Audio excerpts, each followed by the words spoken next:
지난주에 제가 여러분들에게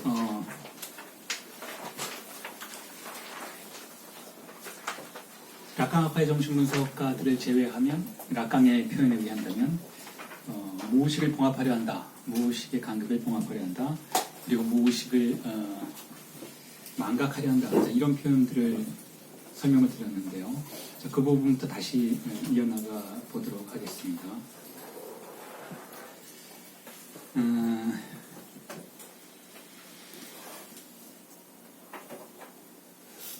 자, 무의식이라는 것을 봉합한다라는 것이 무슨 의미가 있는가? 혹은 무의식을 봉합하지 않고 락강의 주장대로 자기 자신은 그렇게 하지 않는다라는 표현을 하고 있는데, 무의식을 망각하도록 하지 않고 그것을 다시 되살린다라는 건 무슨 의미가 있는지에 대한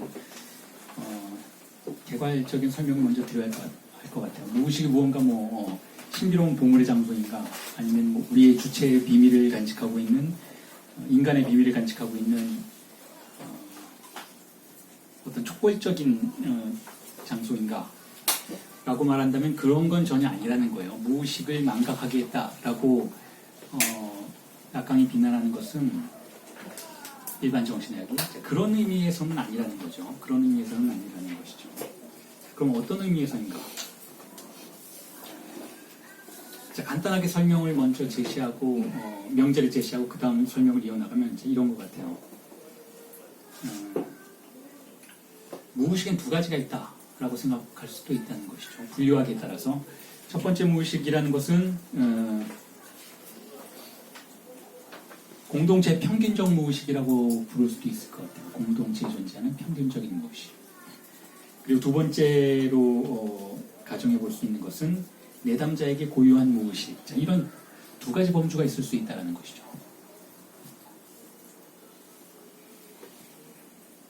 자, 제가 이 말씀을 드리면 여러분들은 무언가가 다시 떠오르실 거예요. 이전에 제가 여러분들에게 말씀드린 것처럼 개인의 무의식에는 존재하지 않는다. 개인의 욕망이란 존재하지 않는다.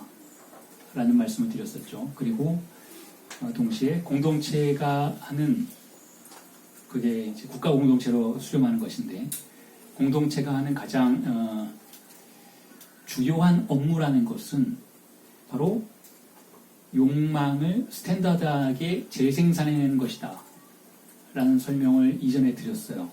그런 설명을 드리면서 여러분들에게 그런 의미에서 정신분석은 개인적인 욕망을 다루는 그런 은밀한 혹은 개인적인 성욕을 다루는 그런 차원에서 파악될 수는 없다. 자, 그렇게 말씀을 드렸던 것인데, 자, 그걸 무의식이라는 개념으로 다시 가져와서 그대로 적용시켜 볼 수도 있을 거라는 얘기죠. 무슨 이야기인가 하면, 자, 욕망이라는 것 자체가 무의식적이라는 거예요. 욕망이라는 것 자체가 우리가 현실적으로 의식하면서 생활을 한다 해도, 자, 그것이 우리의 통제대로 주체적인 방식으로 운용되지는 않는다라는 의미에서 이미 현실적인 욕망, 의식적인 욕망 자체가, 자, 무의식적인 토대를 가진 수밖에 없다라고 규정해도 된다는 얘기죠. 그래서 욕망을 그냥 무의식이라고 불러도 될 것 같아요. 욕망을 무의식이라고 불러도 된다라는 것이죠. 자, 그런데 락강은 지금 그러한 욕망 중에서 지난주에 여러분들에게 설명드린 바에 의하면, 그리고 지지난주에 설명드린 바에 의한다면, 무의식을 언어와 같이 구조화된 것으로 규정하는 차원에서 무의식을 간극으로 규정하는 차원으로 넘어가고 있다라고 말씀을 드렸었던 것이니까요. 자, 그러니까 무의식을 타자에 의해서, 공동체에 의해서, 국가 공동체에 의해서 생산된 것으로 보는 관점을 넘어서 그것이 정지하는 지점을 무의식으로 파악하고자 하는 변화를 보이고 있다라고 여러분들이 이해하시면 된다는 거예요. 그런 변화가 지금 관찰되고 있는데, 락강이 보기에는 프로이트의 후속 세대들은 단지 무의식을 언어와 같이 구조화된 것, 그곳에 어떤 패러다임이 작동하고 있는 것만을 보려고 한다라는 것이죠. 그 패러다임이 정지하는 지점들을 주목하고 그곳으로부터 변화를 초래하고자 하는 그러한 태도들은 존재하지 않는다. 지금 락강이 그렇게 생각하고 있는 거예요. 그래서 공동체의 평균적인 무의식을 이식하는 것을 정신분석의 임무로 생각하는 경향이 강화되고 있다 이렇게 비난하고 있는 것이죠. 내담자에게 고유한 무의식이라는 것은 결국 고유한 무언가는 없는데 모든 욕망은 타자의 욕망인 것이니까 내담자의 무의식 역시 타자에 의해서 구조화된 무의식인 것이니까 고유한 무의식이란 존재하지 않겠지만 타자의 무의식이 타자에 의해서 구조화된 것이 정치되는 지점을 우리는 고유한 것이라고 불러볼 수 있다는 거예요. 간극으로서의 그 장소를 내담자의 고유한 무의식이라고 간주해 볼 수 있다는 것이죠. 그리고 그곳에 주목하겠다는 거예요, 락강은. 그리고 그곳을 망각하려 한다는 것이죠. 바로 그곳을.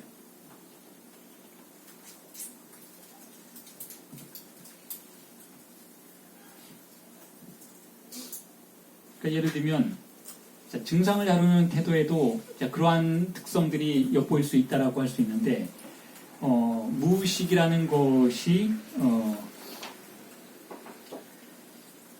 증상을 통해서 우리에게 드러나는 것이라면 증상이 없을 때는 우리가 무의식적인 무언가를 가지고 있다라는 우리의 모든 사고와 우리의 모든 행동들이 무의식적이라는 생각을 할 수가 없는데 의식의 세계를 교란시키면서 등장하는 증상을 적극적으로 제거하려는 태도는 결국 타자에 의해서 공동체의 평균적 무의식이 이식된 상황을 유지하려는 태도라고 볼 수도 있다는 거예요. 무의식의 간극이 결국 증상 그 자체이니까 증상을 제거하려는 태도는 무의식의 간극을 제거하려는 태도로 연결될 수 있는 것이고 즉 간극을 제거한다는 것은 무의식 자체를 망각하도록 하는 그러한 태도라고 볼 수 있다는 것이죠. 그래서 간극이 봉합되고 증상이 제거되면 어떤 인간상이 제시될 수 있는가를 제가 이렇게 표현해 봤어요. 무의식이 사라진 인간, 사라진다는 건 없어진 건 아니지만 망각된 인간이죠. 무의식이 망각된 인간의 이미지는 어떤 것인가? 프로그램된 로봇의 이미지라는 거예요. 프로그램된 오류 없이 작동하는 신체와 정신. 이게 바로 무의식이 없는 인간의 이미지라고 볼 수가 있다는 것이죠. 불안해하지도 않고 우울의 나락으로 빠져들지도 않고 스스로 욕망에 대해서 질문을 던지지도 않고 때로는 초과하는 단선을 일으킨다고 하죠. 초과하는 욕망으로 인해서 일탈하는 모습, 그런 건 상상할 수 없는 그런 존재의 삶이 무의식이 없는 인간 존재의 삶이라고 볼 수가 있어요. 예를 들면 언제나 예측 가능한 방향으로만 나아가는 주체의 모습, 혹은 보다 사회적인 표현을 쓰자면 부모 세대의 욕망을 한치의 오차도 없이 반복하는 사람들의 공동체. 사유를, 우리의 생각을 고정시키는 담론들을 저는 고정관념이라고 부르는데, 그리고 그것을 때로는 제가 그걸 대탈하자라고 부르자라고 제안을 하고 있는데, 그런 고정관념에 주어진 체계로 인해서 온전히 포획당한 주체들, 그런 주체들이, 그래서 어떤 의미에서 욕망이라는 것 혹은 욕망이라고 부를 수 있는 것조차 소유하지 않았다라고 그렇게 생각될 수 있는 주체들이 사는 공동체, 평온한 세계 공동체. 이런 공동체를 락강은 뭐라고 부르냐면 첫 번째 죽음의 세계라고 부르는 거예요. 첫 번째 죽음의 세계. 이것이 편안한 장소인 건 확실한 것 같아요. 그런 세계가 가능은 하다면. 그렇잖아요. 누구에 대해서 자기 자신의 존재, 자기 자신의 미래, 자기 자신의 과거에 대해서 질문을 던지지 않는다면 얼마나 평온한 삶이겠어요. 짐승들이 그렇게 살아가는 것이잖아요. 그리고 그렇게 살아갔다면 인간이 그토록 많은 모순을 야기하지는 않을 수도 있었을 것 같아요. 자, 그런데 제가 이미 여러분들에게 수차례 제기 드린 바와 같이 인간을 사로잡는 그 언어의 거대함, 인간을 지배하는 언어의 거대함에도 불구하고 그 언어의 거대함과 인간의 신체 혹은 인간의 신체를 타고 오르는 충동 사이에 이질성으로 인해서 완벽한 일치가 불가능하다는 것이죠. 언어에 우리가 온전히 사로잡히는 것이 불가능하다는 거예요. 여기서 언어라고 말씀드리는 것은 다시 한번 강조드리지만 공동체를 지배하는 권력이 언어예요. 언어는 그것밖에 없어요. 그것 반대편에는 시적인 언어가 있죠.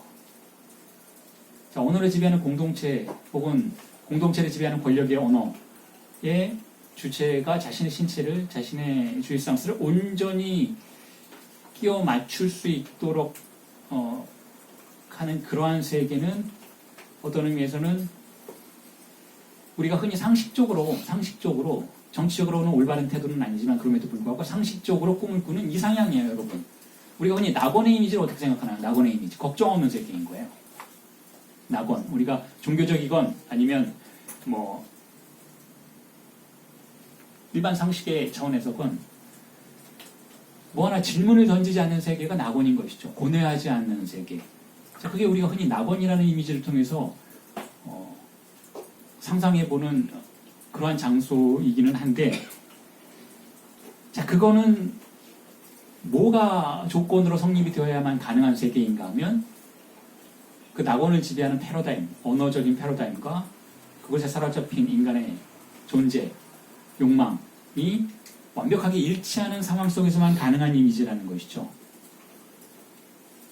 자, 그런데 그런 낙원의 이미지는 제가 다시 한번 말씀드리지만 좋은 것일 수 있어요. 좋은 것일 수 있는데 인간이 발명해낸 가치의 체계는 그것을 좋은 것으로 가정하지 않도록 발달해 왔어요. 무슨 얘기냐면 인간은 주체성이라는 개념을 발명해냈다는 것이죠. 주체성이라는 개념. 이게 인간에게 득이 될지 실이 될지는 모르겠지만 어쨌든 인간이 진리를 사고하는 순간 떠오르는 개념이라는 의미에서는 필연적인 것이 되어버린 개념인 것이죠. 주체성이라는 것. 주체성이란 무엇인가 하면 타자에 의해서 지배되는 삶을 올바른 삶으로 간주하지 않는 태도라는 거예요. 심지어는 이 주체성의 개념은 종교의 영역까지도 스며들어가 있는 것이죠. 그래서 종교를 인간적인 것으로 만들어버리는 거예요. 자, 그러한 차원에서 낙원의 이미지는 즉 프로그램된 대로 우리의 삶이 예측 가능한 방식으로 전개되는 그러한 낙원의 삶이라는 것은 우선 먼저 주어진 조건에 의해서 불가능한 것으로 판단될 수밖에 없고 불가능하죠. 다시 한번 말하지만 언어와 존재의 불일치성 때문에. 두 번째로는 윤리적으로 받아들일 수 없는 상황이라는 거예요. 윤리적으로 받아들일 수 없는 상황. 타자가 그것이 비록 신이라 해도 누군가가 나를 위해서 만들어 놓은 세계의 주체가 질문을 던지지 않고 들어가는 이러한 상황을 인간의 문명은 윤리적인 상황이라고 간주하지 않는다라는 거예요. 그래서 제가 그에 대해서 이런 표현을 썼어요. 자, 타자의 언어를 질서라고 부를 수 있다면 질서의 상대항으로서 존재하는 것을 우리는 그 질서의 균열이라고 보니까 간극이라고 부를 수가 있겠죠. 카오스라고 부를 수도 있겠지만 질서의 상대항은 간극인데 그 간극은 이미 질서의 내재적인 부분 집합이라는 거예요. 그래서 질서가 성립되는 순간, 즉 프로그램이 작동하는 순간 단서는 예고된 것이다라는 거죠. 질서의 붕괴는 예고된 것이다라는 것인데, 자, 그런데 제가 수차례 말씀드리지만 락강 이전에 혹은 20세기 이전에 많은 인문학자들은 그러한 간극을 봉합하는 것이 올바른 행동이라고 생각했어요. 언어를 완벽하게 만들어서 인간의 삶을 평온하게, 조화롭게 살아갈 수 있도록 만드는 것을 올바른 삶이라고 생각했던 것이죠. 왜냐하면 그 언어, 인간을 지배하는 언어가 여러 가지 언어가 있겠지만 그 중에서도 최고의 언어는 신의 언어와 동일할 수 있다라는 사고를 했던 것이니까. 플라톤적인 사고방식이죠. 고전주의적인 사고방식. 자, 그런데 제가 우리 수업 말미에 여러분들에게 다시 한번 설명을 드리겠지만 락강은 대타자의 대타자는 없다라고 선언을 하고 있어요. 즉 우리를 지배하는 언어와 질서가 대타자라면 그 대타자를 지탱하고 있는 궁극적인 초월성은 없다라는 거예요. 그렇기 때문에 질서라는 것, 대타자라는 것, 상징계라고 우리가 흔히 부르는 것, 혹은 고정관념의 질서라고 부르는 것은 이미 균열을 가지고 있다라는 것이죠. 그게 바로 A의 빗금친 형상으로 라칸이 표현하고자 했던 균열이 내재적인 타자의 권력이라고 볼 수가 있는데, 자, 이걸 집합론에서는 공집합으로 표현하는 거예요. 그 체르밀로 펜켈 공리가 공집합의 공리, 제가 자주 사용하는 그 공집합의 공리를 통해서 표현하고 있는 것이죠. 공집합은 모든 집합의 보편적 부분 집합이라는 거예요. 공백이 내재되어 있다. 어디에나 공백이 있다라는 거예요. 균열이 있다라는 것이죠. 그리고 공백은 상식적으로 이해한다 해도 여러분들은 이렇게 생각하실 수 있어요. 그럼 공백을 뭐라고 봐야 하느냐? 그러한 균열을, 그러한 공백을 무엇으로 간주해야 하는가? 부정적인 것으로 간주해오는 태도는 진리가 우리를 위해서 준비되어 있다. 어딘가에, 초월적인 장소에 라고 생각하는 관점에서 산출된 거예요. 공백을 부정적인 것으로 바라보는 태도는, 간극을 부정적인 것으로 바라보는 태도는 전형적으로 고전주의적 태도라는 것이죠. 플라톤적 태도인 것이고. 자, 그런데 20세기 철학은, 그리고 락강은 그 공백을, 그 간극을 간극으로서의 무의식이라고 락강은 표현하고 있지만, 자, 그 간극과 공백 혹은 공집합을 무엇으로 간주하는가 하면 새로움이 시작될 수 있는 장소로 간주한다는 것이죠.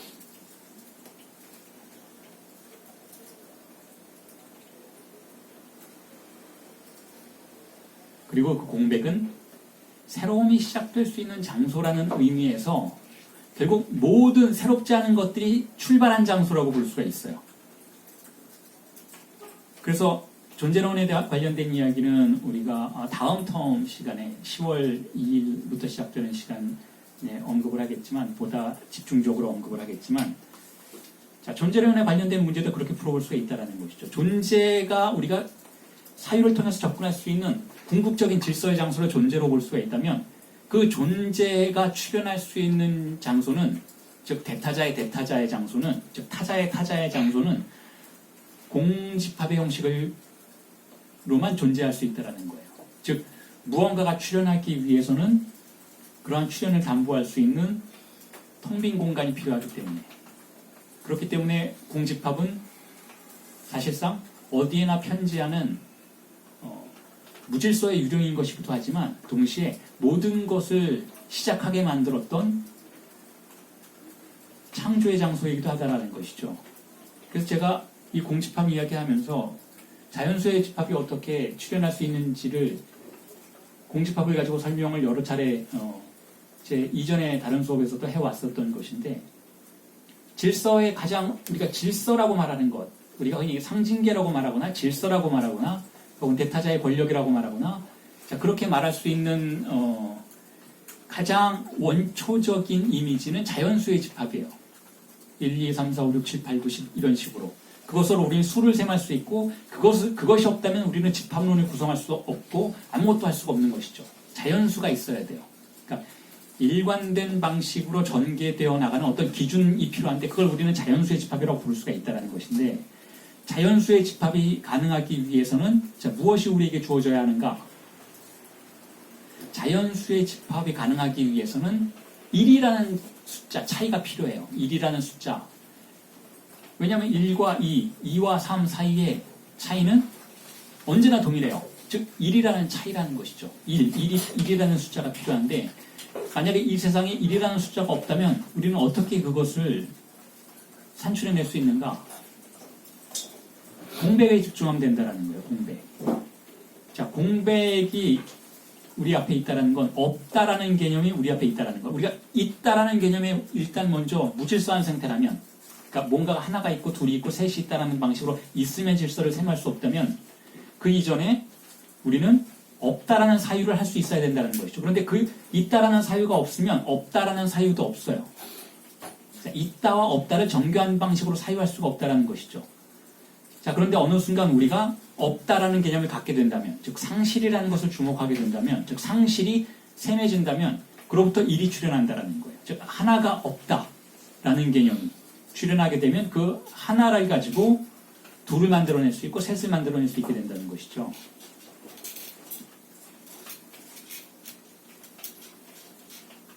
자, 그래서 다시 한번 강조드리지만 제가 지금 여러분들에게 말씀드리고 싶은 것은 이거예요. 존재의 질서가 필연적으로 등장하기 위해서는, 존재의 질서가 등장하기 위해서는 비존재가 셈해져야 한다는 것.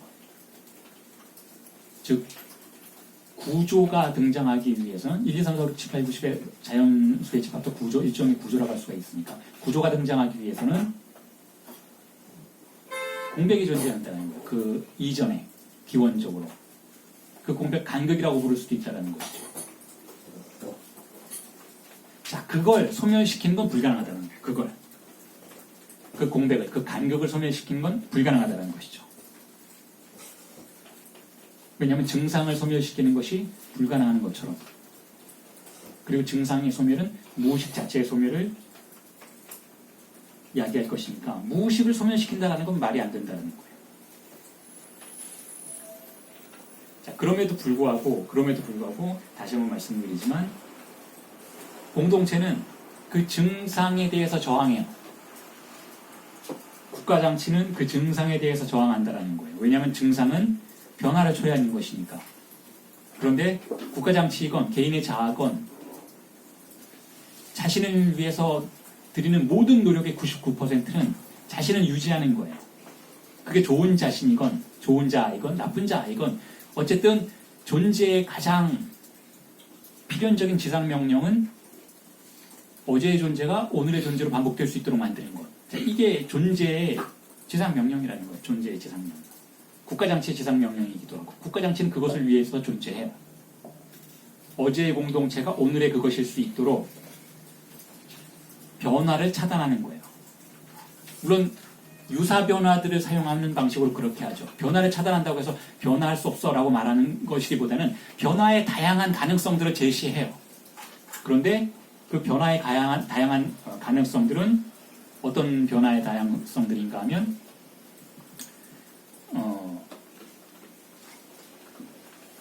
거세된 가능성들이라는 거예요. 거세된. 진정한 변화를 초래하지는 않게 하는, 자, 그러한 가능성들이라는 것이죠. 진정한 변화를 초래할 수는 없게 하는 그러한 가능성들.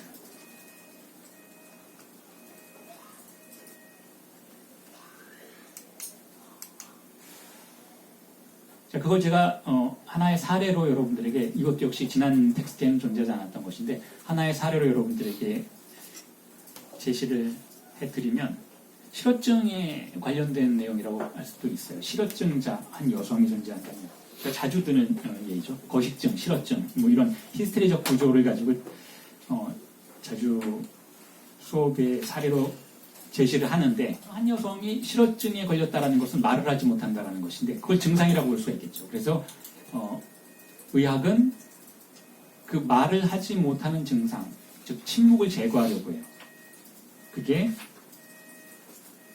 공동체가 증상에 대항하는 방식이에요. 증상에 대항하는 방식. 실어증. 자, 그런데 만약에 우리가 그 여성의 실어증을 생물학적인 원인으로 간주하지 않고 무의식에서 작동하는 어떤 그 여성의 고유한 개인사가 발생시키는 무언가라고, 즉 환경적인 요인에 의해서 출현하는 무언가라고 간주하기 시작하면, 자, 그 부분에 있어서 우리는 그 실어증의 원인이 사회적인 속성을 가지고 있다라고 판단할 수밖에 없다라는 것이죠. 사회적인 속성이라는 것은 결국 여성적 욕망과 남성적 욕망의 대립이라는 구도 속에서 파악될 수 있는 어떤 것이 원인으로 존재할 수 있다라고 가정할 수 있게 된다라는 거예요. 그리고 실제로 여성뿐만 아니라 남성의 실어증에서도 권력에 저항하는 무의식의 흔적들을 발견해내는 것이 어려운 일은 아니라는 거예요. 즉 가부장적 담론이 여성을 억압하고자 했을 때 이 여성이 혹은 여성의 무의식이 저항할 수 있는 최대치의 반항이라는 것은 말을 하지 않는 것이다라는 거예요. 말을 하지 않는 것. 왜냐하면 말을 섞는 순간, 자신이 발화를 하는 순간 그 발화의 욕망, 발화의 충동은 즉 엄표화의 이건 동사죠. 엄표화. 엄표화 행위, 엄표행위라고 말하는 그 에농시아시형이라고 락강이 표현하는 말을 하려고 했을 때 충동은 자 균열로부터 나오는 충동이에요. 즉 타자의 권력에 반박하려는 충동이라고 볼 수 있다면 타자의 권력에 사로잡히지 않으려는 충동이라고 말할 수가 있는 것인데 자 그러한 충동이 발화되는 순간 즉 언표화가 언표가 된다는 거예요. 언표가 된다는 것은 의미화된다는 것을 의미하죠. 의미화된다는 것은 결국 권력의 언어장치 내부에 포획된다는 뜻이에요. 자, 무슨 말을 해도 그 말을 할 때 사용되는 단어들이 이미 가부장적 공동체가 생산해 놓은, 정교하게 세공해 놓은 단어들이기 때문에 그 단어를 선택하는 순간 언표화의 충동은 차단된다는 거예요. 그리고 가부장적 공동체가 이미 마련해 놓은 좌표의 세계로 나의 발화가 흘러들어가서 고착되는 것을 관찰할 수 있게 된다는 것이죠. 자, 그게 문제라는 거예요. 그게. 그럴 경우에 조금 전에 말씀드렸던 것처럼 한 여성이 할 수 있는 최대치의 방어는 최대치의 방어라기보다 공격이죠. 공격은 침묵으로 말하는 거예요. 즉 해석될 수 없는 발화를 실행하는 것이죠. 자, 그렇게 해석될 수 없는 발화가 발음되었을 때, 즉 침묵이 발음되었을 때, 자, 그럴 때 공동체는 어떻게 대응하는가? 그 침묵을 해석하려고 하는 거예요. 그 침묵을 어떻게 해석하는가? 자, 단순한 생물학적 장애로 해석하는 것이죠. 그게 바로 증상을 제거한다라는 의미인 거예요. 증상이 가지고 있는 역능을 제거한다라는 의미인 것이죠. 그럴 경우에 자, 그것은 무의식의 발화이기 때문에 여성 스스로는 그것이 어떤 의미를 가지고 있었는지를 알 수 없었기 때문에 그러한 해석에 쉽사리 자신을 내어줄 수 있어요. 뭐 언어 중추에 무리가 갔을 수 있다. 뭐 여러 가지 방식으로 그 침묵을 해석하는 것이죠. 그럴 경우에 침묵은 해석이 되고 여성은 다시 말하게 되는 방식으로 공동체 내의 유한성의 세계 안으로 다시 돌아올 수 있어요. 저항은 아주 짧은 순간만 지속이 되고 끝나는 것이죠. 그런데 어떤 여성은 그 실어증을 지속한다는 것이죠. 어떤 여성의 무의식을. 자, 그럴 경우에 증상을 보존하고 증상을 제거하지 않고 그 증상의 원인이 간극과 내담자를 대면하도록 해준다라는 것, 즉 락강학파가 추구하는 정신분석, 제가 추구하는 정신분석의 실천의 의미는 이렇게 설명이 될 수 있어요. 즉 실어증자가 침묵의 형식으로 발화하는 공백의 언어를 스스로 이해할 수 있도록 해준다는 거예요. 스스로 이해할, 공백이 무엇을 의미했던 것인지를 내담자 스스로가, 여성 스스로가 이해할 수 있도록 유도한다는 것이죠. 그리고 그 침묵이 혹은 그 공백이 언어의 공백인 것이죠. 침묵이 가리키는 방향을 이해하도록 하는 거예요. 자, 그게 중요하다는 거예요. 그 방향이 뭐냐? 그 침묵이 가리키는 방향에는 무엇이 있는가? 실제가 있다는 거예요. 실제가. 제가 이전 수업에서 말씀을 드렸잖아요. 히스테릭증자를 증상은 실제로 연결시킨다라고. 실제로 연결시킨다라는 것은 무슨 의미인가 하면, 무슨 뜻인가 하면 상징화되지 않은 장소로 유도한다라는 거예요. 아직 상징화되지 않은 그 장소로 내담자를 유도한다는 것이죠. 주어진 언어, 의미의 세계에 사로잡혀서 그것만을 탐닉하던 주체가 간극에 자신을 개방하는 순간이 바로 실어증의 순간일 수 있기 때문에 그렇다는 거예요. 그럼 실제 자신을 개방하면 어떤 일이 벌어지는가? 새로운 상징화의 가능성이 부여되는 거예요. 새로운 상징화의 가능성. 더 쉽게 말하면 변화의 가능성이 부여된다는 것이죠. 의식적인, 표면적인 영역에서의 변화가 아니라 보다 근본적인 영역에서의 변화, 즉 무의식의 차원에서의 변화가 가능해질 수 있다는 것이죠.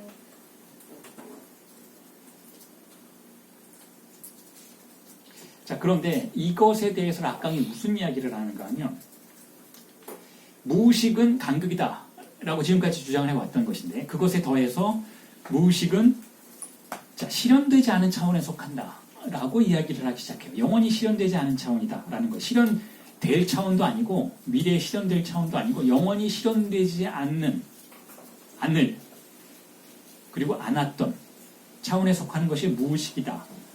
그렇게 이야기를 해요. 국역본 41페이지에 있는 내용을 제가 읽어볼게요. 이렇게 이야기하죠. 원인의 특징적인 것이라 할 수 있는 구멍, 틈새, 간극 속에서 그는 무엇을 발견하는 것일까요? 그것은 바로 실현되지 않은 것의 차원에 속하는 어떤 것입니다. 실현되지 않은 것이라는 것은 이제 non réalisé라고 쓰는데, réalisé는 어떤 뜻인가 하면 실현하다, realize, 실현하다, réaliser, 리얼리티가 되도록 한다라는 것, 그런 의미를 가지고 있죠. 그런데 그것에 부정인 농을 붙여서 non réalisé는 실현되지 않은 것이다라는 거예요. 자, 왜 이런 표현을 썼는가? 그 밑에 제가 이런 이야기를 써놨죠. 왜 비현실도 아니고 탈현실도 아니고, 즉 이레엘도 아니고 대레엘도 아니고, 비현실도 아니고 탈현실도 아니고, 왜 농해알리제, 실현되지 않은이라는 차원을, 어떤 의미에서 시차적인 차원을 그럼에도 불구하고 역설적인 방식으로 사용하고 있는가에 대한 설명이 필요할 것 같아요. 자, 무의식은 현실에 비해서 비현실적인 것이나 혹은 탈현실적인 것이 아니라는 거예요. 그 대신 실현되지 않음의 차원에 속한다는 것이죠. 자, 이걸 설명하기 위해서 우선 먼저 그럼 실현된 세계가 무엇인지에 대한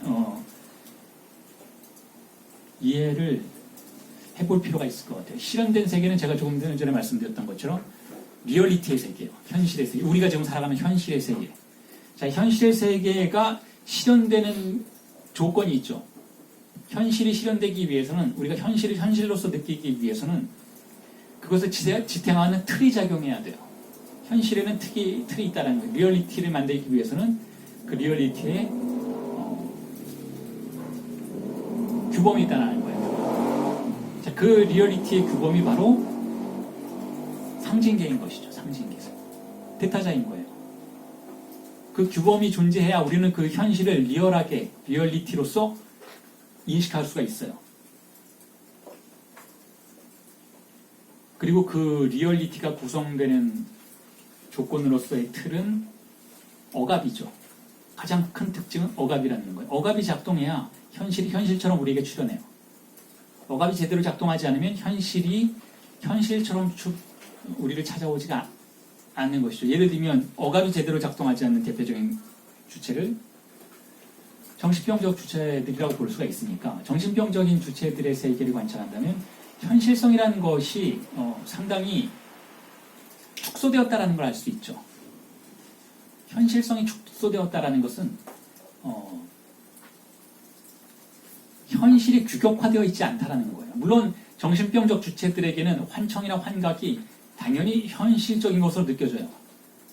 신경증적 주체들, 일반적으로 우리가 속해 있는 일반적인 주체들이 대부분 속해 있다고 간주되는 그 신경증자들의 구조 내부에서는 비현실적인 건 비현실적으로 느껴져요. 환각이나 환청이 다가와도 그야말로 그건 환각이나 환청인 것이지, 즉 환상인 것이지 현실은 아니다 라고 생각된다는 것이죠. 물론 그 환각이나 환청이 우리를 찾아오는 순간은 우리를 흔들 수는 있겠지만, 우리는 그것이 우리를 찾아오는 직후에 즉각적으로 그것을 비현실적으로 간주할 수 있는 탄탄한 틀을 가지고 있다는 것이죠. 그런데 정신병적 주체들에게는 그 구분이 불명확하다는 거예요. 그리고 그들 스스로도 확신할 수가 없다는 것이죠. 무엇이 현실인지 무엇이 현실이 아닌지에 대한 엄격한 억압이 작동하고 있지 않다는 거예요.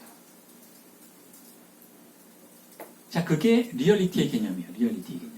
우리가 리얼리티라는 것을 느낀다면, 무언가로부터 리얼리티를 느낀다면 엄격한 규제가 작동해야만 그것을 리얼리티로 느낀다라고 볼 수 있는 것이죠.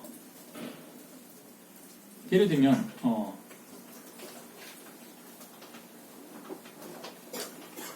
내셔널 지오그래피 사진이나 다큐멘터리 영화를 보게 되면 우리는 그들이 주장하는 리얼리티에 접근하고 있다라는 생각을 하게 되죠. 자, 이게 아마존이다. 이게 자연이다. 이게 도시다. 리얼리티에 접근하고 있는 그러한 느낌을 갖게 되는데, 근데 실제로 내셔널 지오그래피가 사진이나 혹은 영화나 만들어지는 과정을 보게 되면 우리가 흔히 뭐 스마트폰으로 이렇게 찍는 현실의 리얼리티와는 차원이 다른 억압이 작동하고 있다는 걸 알게 돼요. 엄청난 테크닉이 포함될 수밖에 없다는 것이죠. 그들이 보여주는 리얼리티는 그야말로 환각에 가까울 정도로 세공된 리얼리티라는 거예요.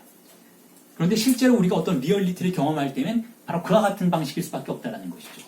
자연스러움이라는 것은 자연스럽지 않다라고 가정되는 모든 것들을 엄격하게 제한하는 엄청난 권력의 산물일 수밖에 없다는 거예요. 우리가 자연스럽다라고 말하기 위해서는 그 뒤에 상당히 인위적인 장치를 전제하지 않는다면 자연스러움으로 접근할 수가 없다는 거예요. 그게 리얼리티의 비밀이에요. 자, 그래서 그 내셔널 지오그래피라는 집단의 반대에서 등장한 집단이 이름이 뭔가요? 매그넘이죠. 매그넘에서 찍은 사진들을 보시면 약간 말이 안 되는 듯한 느낌이 들어요. 뭐 이렇게 총을 맞아서 바로 지금 총격을 당하는 어떤 사람, 예를 들어서 베트남에서 찍은 사진이죠. 어느 사진 작가가 누군가를 총살시키는 장면 그 즉시 찍은 거예요. 권총으로 머리에 대고 총을 발사하는 그 순간, 피가 튀는 바로 그 순간을 촬영한 것이죠. 매그넘에서 주장하는 건 이런 거예요. 이게 리얼리티라는 거예요. 당신들이 보는 전쟁의 그 거시적인 이미지가 리얼리티가 아니라 그 안에서 구체적으로 벌어지는 도무지 말도 안 되는 상황이 그것이 리얼리티라는 것이죠. 리얼리티에 대한 전혀 다른 정치적 접근을 하고 있어요. 그러니까 리얼리티라는 건 오히려 우리가 리얼리티라고 믿고 있는 미끈한 세계의 표면이 찢어지면서 출현하는 어떤 말도 안 되는 환각과 같은 상황이 그거야말로 진정한 리얼리티라고 볼 수 있다는 것인데, 물론 엄격한 의미에서는 그것도 리얼리티는 아닌 거예요. 진정으로 리얼리티는 무엇인가 하면 바로 표면이 찢어진다는 상황 자체가 리얼리티인 거예요. 다시 말해서 리얼리티라고 말해지는 환상의 세계, 우리가 리얼리티라고 말해지는 이미지를, 내셔널 지오그래피와 같은 이미지를 그건 리얼리티가 아니다라고 주장한다면 그럼 그 뒤에는 뭔가가 있는가? 라고 말한다는 것도 사실은 모순된 관점이라는 것이죠. 그리고 부정적인 방식으로밖에 우리는 진정한 리얼리티에 접근할 수밖에 없는데, 그게 뭐냐면 현실의 리얼리티의 권력이 붕괴되는 이미지 자체가 리얼리티라는 거예요. 왜냐하면 진정한 리얼이란 존재하지 않는 것이니까. 진정한 사물 그 자체는 존재하지 않아요. 진정한 사물 그 자체는. 물론 이에 대해서도 락강이 이후에 세미나 10일에 우리가 함께 공부할 세미나 10일에 8강 정도에서 그런 이야기를 해요. 영국의 철학자이자 신부인 한 철학자의 이야기를 하면서 그 사람이 이렇게 얘기한다라는 거예요. 자, 사실은 모든 게 환상이다라는 거예요. 사실은. 그러니까 인식론에 관련된 문제를 제기하고 있는 것이죠. 모든 게 환상이라는 거예요. 모든 게. 근데 그래도 상관없다는 것이죠. 사물 그 자체가 존재하지 않, 우리가 인식론에 관련해서 여러 가지 차원들을 가정할 수가 있는데, 사물이 있고 우리의 인식이 있는데 우리의 인식과 사물은 친화적이다. 이게 고전주의적 사고방식이에요. 그래서 우리의 인식을, 로고스적인 인식을 정교하게 조직화하면 그 사물에 접근할 수 있다라고 생각하는 고전주의적 사고방식이 있는가 하면, 두 번째 사고방식은 그렇지 않다. 사물은 존재하는데, 물 자체로서 존재하는데 우리의 인식이 제 아무리 정교하게 세공된다 해도 그 사물에 접근할 수는 없다. 그래서 우리는 일종의 섬 안에 갇혀 있는 것이다. 인식의 섬 안에 갇혀 있는 것이다. 그 섬 바깥에 사물이 존재한다. 그 간극을 좁힐 수 없다. 자, 이게 낭만주의적인 것이죠. 낭만주의적인 사고방식인 것이죠. 자, 그런데 세 번째 관점은 이거예요. 사물은 없다라는 거예요. 사물은 없다. 사물은 없고 그냥 환상만 있다라는 거예요. 우리가 진정으로 눈을 떠보면 우리는 아무것도 없는 공간에 있다라는 것이죠. 근데 그 환상을 그 신부는 그렇게 얘기하죠. 영국 국교의 신부는 그렇게 얘기하죠. 그 환상을 하나님이 만들어 주신 거니까 괜찮다라는 거예요. 나쁘지 않다. 진정한 사물이 없는 게 뭐가 중요하냐라는 것이죠. 모든 게 환상이라 해도 그 환상은 신이 주신 환상이기 때문에 그걸 향해도 나쁠 게 없다라는 거예요. 자, 그렇다면 네 번째 관점이 지금 낙강적인 관점이고 제가 리얼리티를 여러분들께 설명하면서 해명해 보고자 하는 관점인 것이죠. 자, 사물이 존재하는데 존재는 한다라는 거예요. 지금 우리는 뭐 매트릭스에 살고 있는 건 아니라는 것이죠. 꿈꾸고 있는 건 아니에요. 분명히 우리 앞에 물질이 있어요. 우리 앞에 전쟁이 일어나고 있고 우리 앞에 누군가가 사람을 죽이고 있거나 사랑하고 있는 것이죠. 자, 사물이 있어요. 사물이 있는데 이 사물은 근본적으로 다수적이라는 거예요. 다수적. 다수적이라는 건 근본적으로 질서를 갖고 있지 않다라는 것이죠. 이게 사물의 특성이라는 거예요. 그런데 인간의 숙명은 질서를 통하지 않으면 이 사물로 접근할 수가 없다는 것이죠. 사물을 인식하기 위해서는 우리는 어떤 틀을 가지고 있어야만 한다는 거예요. 그런데 그 틀을 누가 만드느냐면 권력이 만든다는 것이죠. 그 틀이 각자가 다른 틀을 가지고 있으면 어떤 세계가 되는가 하면 정신병적 세계가 돼요. 정신병자들의 세계는 각자가 다른 틀을 가지고 세상을 바라보기 때문에 서로 소통할 수가 없는 것이죠. 그래서 서로가 대화를 할 수가 없는 거예요. 그리고 타자가 그들의 세계를 이해할 수가 없는 것인데, 자, 그런데 신경증자들은 그 틀이 보편적이라는 거예요. 권력에 의해서 어떤 특정한 가부장적 권력에 의해서 그 틀이 보편화되어 있다는 것이죠. 그래서 모두가 동일한 방식으로 사물을 오인하는 거예요. 사물 그 자체에 접근할 수는 없다는 의미에서 어쨌든 사물에 접근할 때 해도 그건 오인의 형식인 것입니까? 그런데 그 오인의 특징이 신경증자들에게는 보편적 오인이라는 것이죠.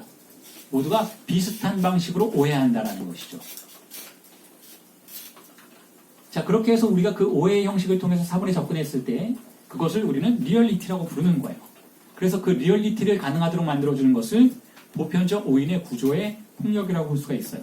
그게 폭력인 이유는 내가 그렇게 보고자 하지 않았지만 나에게 그것을 그렇게 보도록 아주 어린 시절부터 나를 학습해 왔던 것이기 때문에 그걸 폭력이라고 부를 수 있다는 것이죠. 그리고 내가 그걸 다르게 보려고 하는 순간 억압과 제재가 가해진다는 의미에서도 또한 그것은 폭력이라는 거예요. 자, 그런데 조금 전에 말씀드렸던 것처럼 그러한 언어의 권력의 폭력이 완벽하다면 그래서 우리의 신체가 우리의 시각이 완벽하게 프로그램된 대로만 세상을 바라본다면 사실 우리는 그것을 오인이라고 부를 수도 없는 거예요. 자, 그런데 그 언어의 권력이 근본적으로 결혈을 가지고 있고 간극을 가지고 있고 그걸 우리는 무의식이라고 부르기로 지금 했던 것이니까 그 무의식의 작용 속에서 우리는 그 오류를 인지할 수 있는, 오류와 만날 수도 있는 가능성에 접근해 있는 것이죠, 이미. 그래서 리얼리티의 세계에서 무의식을 실현되지 않은 것의 차원이라고 부르는 거예요. 왜냐하면 리얼리티의 세계는 이미 실현된 것들의 차원인 것이잖아요. 그런데 무의식의 간격을 통해서 우리는 그 리얼리티의 세계를 다른 방식으로 실현할 수 있는 가능성을 가지고 있는 것이기 때문에 그래서 실현되지 않은 것의 차원에 속하는 어떤 것이다라고 무의식의 구멍, 틈새, 간극을 묘사하고 있는 것이죠.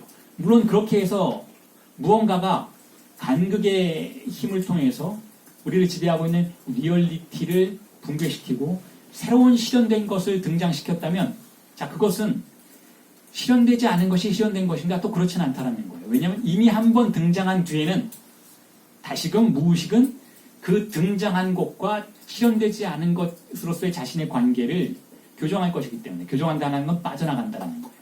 그래서 무의식은 영원히 실현되지 않은 차원으로 남아있게 된다는 것이죠. 그렇지 않다면 무의식에 실현되지 않은 것의 차원에 근거해서 새로운 것을 실현시켰을 때에는 그때는 그 이후로는 무의식은 닫혀버릴 수도 있다는 것이니까 그건 무의식의 근본적인 속성과는 맞지 않는다는 것이죠. 그런 의미에서 실현된 것과 즉 리얼리티의 세계와 무의식에 실현되지 않은 농헤알리제의 차원은 근본적으로 양적인 차이만을 갖는 것이 아니라 질적인 차이를 근본적으로 내재하고 있다는 거예요.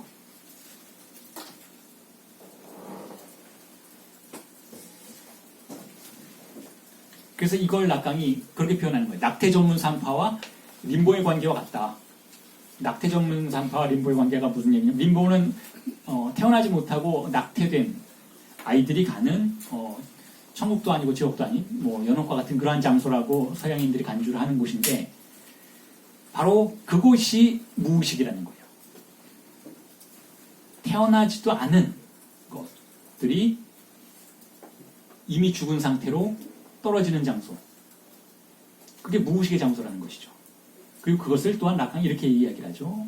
악령들의 영역이라고 부르는데 정신분석의 실천은 바로 그 악령들의 영역에서 무언가를 움직이게 만드는 그런 행동이라는 거예요. 그게 정신분석의 실천이라는 것이죠. 억압된 기표들을 찾아내서 그것들을 움직이게 만드니까.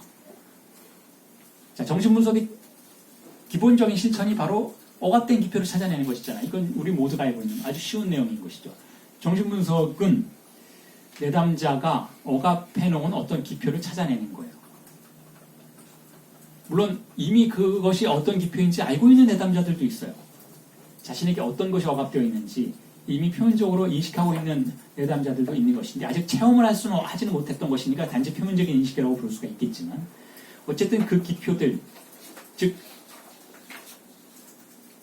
리얼리티의 세계에서 현실에 실현정한 기표와 그것의 흔적들이 억압된 장소가 무의식이라면 자, 그 기표를 찾아내는 여정을 발견해내는 것이 정신분석 실천이라고 부를 수 있고 그런 의미에서 이건 위험한 행위인데 위험한 행위냐 왜 위험한가 하면 내담자의 현실을 리얼리티를 흔들게 되기 때문에 위험한 행위라는 것이죠. 흔드는 것이 항상 좋은 것은 아닌 것이니까 그것을 흔들어서 내담자에게 변화를 초래할 수 있으면 좋겠지만 내담자에게 극단적인 불안을 가져올 수도 있다는 거예요. 불안과 오히려 더한 고통을 가져올 수도 있기 때문에 굉장히 조심스러운 행위라는 것이죠. 그래서 함부로 그것을 자극해서는 안 된다라고도 이야기할 수 있어요. 특히 병증이 심각한 내담자에게 그 악령의 영역, 그 억압된 기표들의 영역을 휘저어 놓는 행동은 굉장히 위험한 행동이라는 거예요.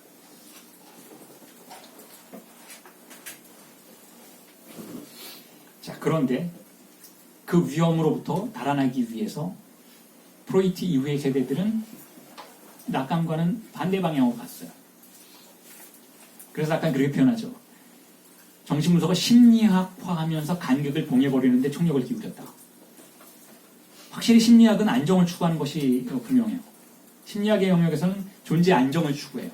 자아의 안정성을 추구하는 것이죠. 자, 저는 그것에 반대하지 않아요. 그것도 충분히 의미 있는 행동이라고 생각해요. 하지만 라칸은 다른 길을 간다는 것이죠. 자아를, 존재를 안정시키는 것은 자아를 혹은 존재를 안정시키는 것은 내담자가 조화롭다라고 생각하는 그러한 이미지에 도달하도록 만들어주는 거예요. 자, 그런데 라칸은 바로 그 내담자가 조화롭다라고 생각하는 이미지가 어디로부터 온 것인지에 주목하라고 주문하고 있는 것이죠. 내담자가 자, 이러한 상태는 조화로운 상태예요 라고 말하는 것은 자기가 발명해낸 상태이기보다는 그렇게 믿도록 사회적으로 학습된 상태라는 것이죠. 그리고 그 학습된 상태의 중심에는 초자가 있다는 거예요.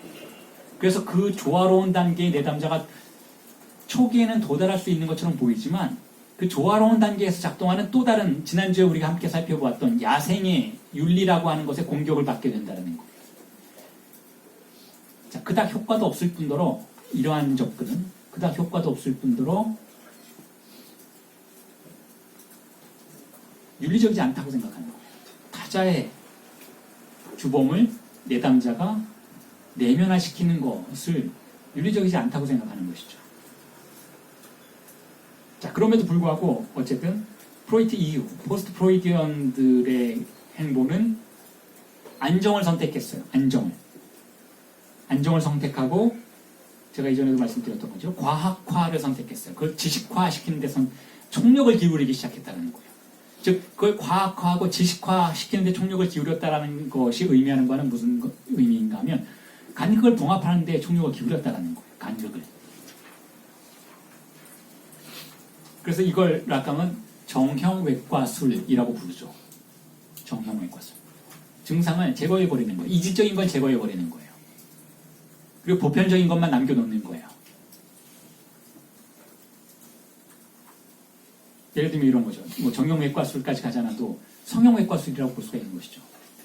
우리가 아름다움의 기준이라고 말해지는 것 빼고는 다 깎아내는 거예요. 지금 현재 성형외과 그런 방향으로 나가고 있는 것이잖아요. 아름답다라는 기준이 설정되고 그로부터 빠져나가는 부분들은 깎아내요. 턱을 깎고 콕을 깎고 혹은 코가 어떤 특정한 부분이 우리가 스탠다드한 방식으로 아름답다고 생각하는 높이에 맞추어지지 않는다면 다른 걸 깎아내서 거기다 붙이는 거죠. 뭐 귀에 어딘 연고를 깎아내서 코에 붙인다면서요. 자, 그게 정형외과술이라는 것이 어떻게 정치적인 차원에서 해석될 수 있는지에 대한 설명이에요. 보편적인 것을 설정하고 그로부터 벗어나는 모든 것을 잘라내는 거예요. 봉합하고 잘라내고 붙이고 하는 것이죠. 반면에 아주 쉽게 얘기한다면 누군가가 예를 들어 사각턱이라면 자, 그게 당신의 개성일 수 있다. 그로부터 당신의 정체성을 스스로 구성해보자 라고 제안하는 방식이 바로 정형외과술을 거부하는 락강의 방향성이라는 거예요. 어떻게 보면 굉장히 단순하고 명백해요.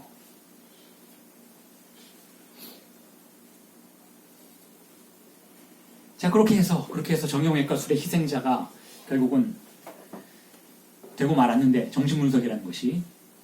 자, 그리고 나서 그렇게 증상을 제거하고 자르고 봉합하고 자, 이러한 행동들을 하고 남은 것을 락강은 시키아트리스라는 단어를 쓰죠.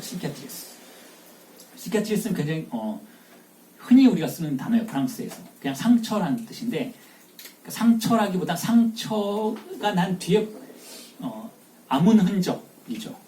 그걸 상흔이라고 부르잖아요. 상흔.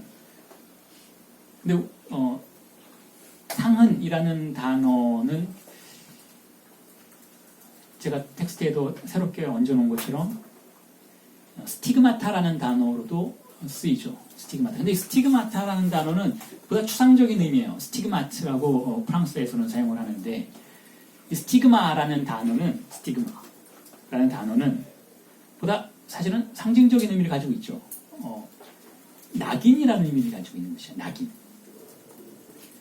그래서 흔히 일상적인 차원에서는 뭐 상처가 난 것을 시키아트리스라고 부르지 스티그마라고 부르지는 않는데 그것보다 사회적인 용어를 쓰이니까 예를 들어서 누군가가 낙인 찍혔다. 뭐 당신은 예를 들어 공산주의자로 평생을 그렇게 낙인 찍혀서 살아갈 것이다. 뭐 이렇게 이야기할 때 스티그마라는 단어를 쓰는데 스티그마타라는 단어를 쓰는데 이 두 개를 연결시켜서 지금까지의 내용들을 정리해 볼 수가 있을 것 같아요. 자, 정형외과술에 의해서 봉합당하는 무의식의 간극은 자, 그 기원이 어디 있을까요? 그 기원을 우리 생각해 볼 수 있다는 것이죠. 자, 그게 단지 증상에 대해서만 발생하는 일이 아니라 혹은 증상에 대해서 발생하는 그러한 일들을 우리는 존재 출현의 장소에서 그대로 그 기원적인 형식을 다시 발견할 수 있을 것이라고 제안을 드리고 싶은데 그게 무슨 뜻인가 하면 자, 최초에 우리를 찾아온 것과 그 이전에 있던 걸 한번 상상해 보자라는 거예요. 자, 최초에 우리를 찾아온 권력은 무엇인가요? 아버지의 권력이에요. 지금 우리를 지배하는 권력과 동일한 그 권력인 것이죠. 최초의 어린 아이를 규범의 세계로 이끌었던 것은 가부장적 법질서라는 거예요. 가부장적 언어의 질서인데 자, 그 가부장적 언어의 질서가 무엇을 봉합하고 인간으로 만드는 것인가? 자, 무엇을 봉합하는? 충동을 봉합하는 것이죠. 자, 어린아이에게 존재하는 걸 다형성의 충동이라고 부르는 것이잖아요. 다형적 충동, 폴리모프라고 부르는데 폴리모피라고 하는데 폴리모피는 폴리라는 단어가 무슨 뜻이냐면 다형적이라는 거야. 일자가 아니라 파편적이라는 것이 다형, 여러 가지 형태를 가지고 있다는 거예요. 그래서 어린아이의 충동은 하나의 형태, 유형을 갖지 않는다라는 의미에서 다형적 충동이라고 부르는데 아버지의 규범, 아버지의 권력은 즉 가부장적 언어의 권력은 즉 대타자는 아이에게 바로 그 다형성을 제거시키고 그러니까 일종의 증상이라고 볼 수 있는 것이죠. 물론 그것 자체가 증상은 아니지만 아버지의 권력의 입장에서는 어린아이의 다형성은 증상인 거예요. 왜냐하면 아버지의 권력이 한번 그러한 규범을 강제했는데도 불구하고 그것이 남아있으면 우리는 그것을 증상이라고 부르게 되는 것이니까. 자, 그래서 아버지의 규범이 아이의 신체에 찾아와서 다형적 충동을 거세한다라고 표현을 할 수가 있는 것이죠. 자, 그게 최초의 정형외과술인 거예요. 최초의 정형 외과술이 우리에게 실행이 되고 나서 우리에게 남는 건 무엇인가 하면 스티그마, 낙인인 거예요. 이게 왜 단순한 시카트리스, 상흔이 아니라 낙인이라는 스티그마라는 단어로 표현될 수 있어야 하는가 하면 그 봉합술 이후에 우리는 무엇을 갖게 되나요? 성적 수치심을 갖게 돼요. 그 봉합술 이후에 우리는 죄책감을 갖게 돼요. 즉 원죄를 갖게 된다는 것이죠. 그리고 나서 그 낙인을 우리는 끊임없이 환기하게 돼요. 그렇게 하는 방식으로 초자하는 자신의 살집을 키워나가는 것이죠. 근육을 키워나가는 거예요. 아무런 잘못도 하지 않았음에도 불구하고 우리는 죄책감을 느끼며 살아가는 거예요. 자, 성은 우리가 흔히 말하자 성 그 자체는 자연스러운 것이다. 결코 우리는 성을 자연스러운 것으로 간주할 수가 없어요. 혹은 성이 자연스러운 것으로 간주되는 순간 우리는 더 이상 성에 관심을 갖지 않게 되는 거니까.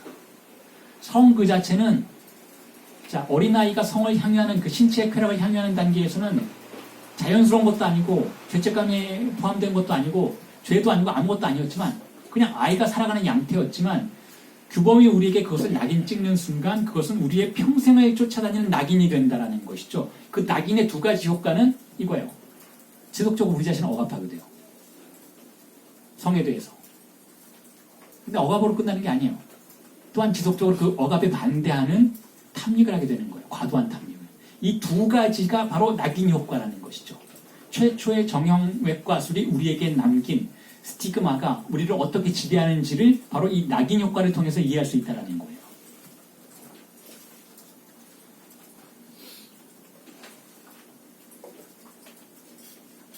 자, 그런데 정신분석은 바로 이 스티그마를, 이 낙인을 다시 성흔으로 재해석하려고 해요. 이게 정신분석의 특징이에요. 자, 이런 성은, 낙인 이런 건 저의 표현이에요. 락강이 이런 말을 한 적은 없어요.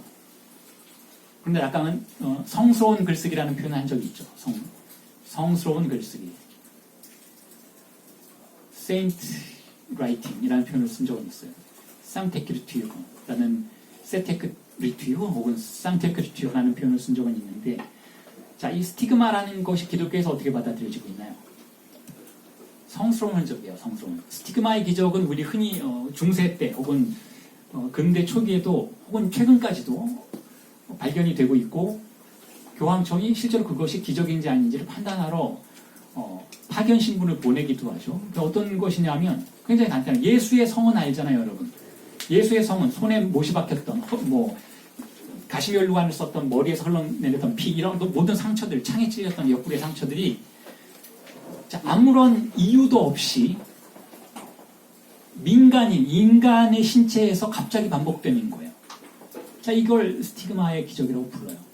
이걸 성흔이라고 보죠. 성흔이 반복되는 것인데, 자, 물론 종교를 갖지 않는 사람 입장에서 보면 사실 말도 안 되는 행동인 것이죠. 말도 안 되는 미신인 거예요. 자, 이런 걸 받아들인다는 것 자체가 우스꽝스러운 일이지만, 자, 그럼에도 불구하고 그것이 가지고 있는 진리의 친화적 성격에 대해서 주목하지는 않을 수는 없다는 거예요. 그게 무슨 얘기냐? 예수의 상처가 반복된다는 건 굉장히 철학적 표현이라는 거예요. 자, 예수가 어떻게 세상에 왔는가? 예수 자신이 간극으로부터 온 거예요. 간극 자신인 거예요. 예수가 존재하는 순간 그 장소는 어떤 장소가 되나요? 세계를 지배하고 있는 고정관념이 균열을 일으키는 장소가 돼요. 그게 예수의 존재의 의미예요. 즉, 이 세상의 모든 것이 존재의 질서에 속한 채로 살고 있다면 예수는 자신의 위치에서 존재를 정지시키고 비존재의 형상을 만들어내는 것이죠. 스스로가 상처가 되는 거예요. 벌어진 상처가 되는, 세계의 상처가 되는 것, 피 흘리는 상처가 되는 것이죠. 그게 예수가 자신을 팔레스타인에서 보여주는 방식이라는 거예요. 그리고 바로 그러한 상처가 이후에, 예수의 죽음 이후에도 인간의 신체에서 반복된다는 것은 타자의 고정관념의 질서가 간극에 의해서 멈춰지는, 정지되는 순간을 자, 그대로 드러내는 어떤 진리의 반복의 특성을 가지고 있다는 것이죠. 혹은 거기까지 가지 않더라도 우리가 흔히 기독교나 불교나 다양한 종교에서 기적이 하는 기능에 대해서도 동일한 해석을 내려볼 수가 있을 것 같아요. 제가 처음 썼던 락강 미술관의 유령들에서 마녀사냥에 대한 이야기를 하나 썼는데 그랑디에 신부라는 한 남자의 이야기를 썼어요. 굉장히 유명한 마녀사냥 이 실화예요. 제 기억이 정확하다면 1500년대 16세기에 프랑스에 있었던 위르방 그랑디에라고 하는 신부가 있었는데 젊고 잘생기고 그리고 굉장히 똑똑한 신부였다고 해요. 명민한 신부였다고 하는데 그 신부가 집회를 하던 지역에서 상당히 명망이 높았다고 하죠. 근데 그 신부가 이런 논문으로 유명세를 탔다고 하는데 어떤 논문이냐면 신부도 결혼할 수 있어야 한다라는 주장을 했었다는 거예요. 그러니까 성경 어디에도 목회자가 결혼하지 말라는 그런 말은 없는데 결혼을 금지하는 것은 모순이다 뭐 그런 논점을 피면서 어쨌든 당시로서는 상당히 급진적인 모습을 보여주었다고 하는데 자 그런데 문제는 뭐였냐면 갑자기 그 지역의 수녀들이 이상한 고백을 하기 시작하는 거예요. 어떤 고백이냐면 밤에 악령이 자신들을 찾아와서 욕보인다라는 거예요. 악마가 자신들을 찾아와서 욕보인다라는 고백을 하는데 그런데 그 악마가 바로 그 신부다. 그 신부의 형상이었다라는 진술을 하기 시작해요. 그런데 한 명이 그 얘기를 하니까 여기저기서 나도 어젯밤에 이런 일이 생기는 거예요. 집단적인 어떤 공통 환상이 발생하기 시작하는 것이죠. 그게 불가능한 일이 아니에요, 여러분. 예를 들면 요즘에 공황장애 많이 앓고 있잖아요, 사람들이. 공황장애라는 것을 미디어에서 누군가가 나는 이러한 증상으로 이러한 방식으로 내 증상이 고통스럽다라고 발화되면 자 그게 전염이 돼요. 공동체 구성원들의 무의식이 잠재된 증상이 자신의 표현할 방법을 찾고 있다가 자 그러한 루트들을 모방하기 시작한다는 거예요. 우울증도 전염이 돼요. 우울증도 전염이 되고 폐쇄공포증도 전염이 돼요. 공황장애도 전염이 된다는 거예요. 미디어에서 그런 예를 들어 미디어에서 우울증으로 자살하는 사람들이 많다라는 걸 지속적으로 정보를 알리기 시작하면 우울증이 전염이 된다는 거예요. 증상은 강극으로서의 증상은 자신을 표현할 다양한 루트들을 찾고 있는데 거기에 적절한 루트가 자신의 상황에 딱 들어맞는 루트가 찾아왔을 때는 적극적으로 자신을 표현한다는 것이죠. 예를 들면 우울증이라는 게 존재하지 않는 사회에서는 우울증에 걸린 사람이 굉장히 드물어요. 다른 방식으로 자신을 표현한다는 거예요. 다른 방식으로. 자 그런데 그 수녀들 역시 한 수녀가 그러한 이야기를 하자 자 저는 이렇게 추측해봐요. 거기에 대해서 저처럼 해석하는 사람은 없었지만 저는 이렇게 추측해본다는 거죠.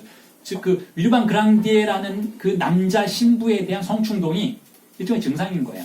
수녀들에게도 성충동이 당연히 있죠. 그리고 그렇게 멋진 남자, 젊은 남자가 신부로 부임했을 때는 의식적으로는 그런 걸 거부하고는 있겠지만 어쨌든 무의식적인 충동들이 발생하기 시작, 일종의 간격이라고 볼 수 있는 그것들이 활동하기 시작하는데 그걸 표현할 방법이 없는 거예요. 그럼 누군가가 표현해 주는 것이죠. 내가 간음당했다는 거예요. 그런데 악령에게 그 그랑디에 신부의 영혼을 타고 들어오는 악령에게 간음당했다라고 말을 하는 것이죠. 그러자 주변에 있는 수녀들이 자신의 증상을 표현할 언어를 찾은 거예요. 자, 그만큼 언어가 중요한 거예요. 언어가 우리가 우리 자신의 증상을 표현할 수 있는 언어들이 한정되어 있을 때에는 그것을 표현할 때 권력의 언어만을 사용할 수밖에 없어요. 나의 이런 욕망이 만약에 부정적인 방식으로밖에 표현될 수 없는 공동체라면 그 욕망은 부정적인 것이 되는 거예요. 자, 어쨌든 그 공동체 내에서 수녀 공동체에서는 그런 일이 벌어지기 시작하고 그래서 테마 신부가 파견이 되죠. 테마 신부가 파견이. 지금도 여러분 테마 신부가 있어요. 유럽에는.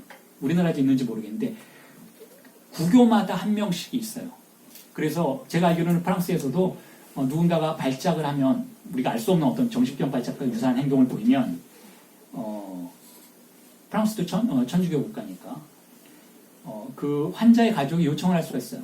그러니까 법으로 정해져 있어요. 프랑스 공화국 실정법에 정해져 있는 것이 정신과 의사와 퇴마 신부를 동시에 입회시킬 수가 있어요. 그래서 선택할 수 있는 재량권을 준다는 것이죠. 그래서 이 사람이 정신병 발작인 것인지 아니면 귀신 들린 것인지를 퇴마 신부가 조언을 해줘요. 그래서 환자의 가족이 뭐 신실한 기독교 신자라면 이것이 정신병 발작이라기보다는 귀신 들린 것이라고 판단이 되면 퇴마 의식을 할 수가 있어요. 지금도 그런 행위가 행해지고 있는데 그 당시에도 마찬가지였던 거죠. 퇴마 신부가 파견이 돼요. 파견이 되어서 검사를 하죠. 일단 뭐 얘기를 들어보고 그 다음에 이제 취조가 시작되죠. 그 취조가 사실 말이 취조이지만 어떻게 하는 것이냐면 그 당시만 해도 지금은 그런 일이 없어졌지만 그 당시만 해도 이 사람이 이제 마녀인지 아닌지 물론 남자이지만 어쨌든 그 마녀 그 속셀러리에 빠진 사람인지 아닌지를 판단하기 위해서는 여러 가지 방법이 있지만 가장 대표적인 방법이 이거예요. 꼬챙이로 온몸을 찔러서 아프지 않다라고 말할 때까지 찌르는 거예요. 보통 정상은 찌르면 아프잖아요. 피가 나고 아픈데 이 사람들이 생각하기에 귀신이 들린 자는 어디를 찌르면 아프지 않다라는 거예요. 그러니까 아픔을 못 느낀다라는 거. 정상이 아니기 때문에. 인간이 아니기 때문에. 그래서 아프지 않을 때까지 찌르는 거예요. 그래서 뭐 기절도 몇 번 하고 계속 찌르는 거예요. 그래서 아프지 않다라고 말할 때까지 찌른다면 뭐 얼얼해질 때까지 찌른다라는 것이겠죠. 근데 특징적인 것은 이 그랑디에라는 남자가 보통은 이렇게 마녀 재판을 하면 취조를 하면 그 고통이 엄청나기 때문에 죽여달라고 해요. 빨리. 나 귀신 들렸으니까 죽여달라. 그럼 죄를 사함을 받고 죽임을 당하는 거, 화형을 당하면 이 사람은 영원은 무죄되는 거예요. 이 사람이 잘못이 아니니까. 악마가 들었을 뿐이니까. 근데 이 사람의 특징이 뭐냐면 아니라고 우기는 거예요. 끝까지. 그래서 그러다 죽었어요. 그러다 죽자 사태가 진정이 안 되죠. 수녀들이 더 발작하기 시작해요. 죽었는데. 그래서 실제로 당시에 전 유럽에서 이 마을로 관광을 오기 시작해요. 사람들이. 그리고 이 수녀들이 발작할 때까지 기다려요. 그래서 막 발작을 하는 모습을 보면서 즐긴다라고 그러면 좀 그런데 어쨌든 경이에 빠지는 거죠. 이게 어떤 증거의 효과를 보이는 건가 하면 자 다시 상은의 효과, 스티그마의 효과로 다시 돌아와서 이걸 비교해서 여러분들에게 설명을 드리자면 우리의 일상은 어떤 일상인가요? 우리의 일상은 평평한 리얼리티의 일상인 것인데 자 누군가가 귀신이 들렸다라든지 그 귀신이 들려서 발작을 한다든지 하는 모습을 본다라는 건 어떤 의미를 갖는가 하면 현실의 리얼리티가 찢어지는 그러한 효과를 발생시켜요. 즉 현실을 지배하고 있는 평범한 리얼리티의 세계가 균열을 일으키고 그 너머로 신의 존재를 체험할 수 있는 아주 뛰어난 기회가 된다는 것이죠. 마녀 사냥이 그러한 효과를 분명히 가지고 있었다는 거예요. 마녀 사냥까지 가지 않더라도 예를 들어서 현대 교회에서 방언하는 사람들을 공개적으로 보여주잖아요. 신도들에게. 자, 그 방언은 우리의 리얼리티를 구성하는 언어를 초월하는 언어들이죠.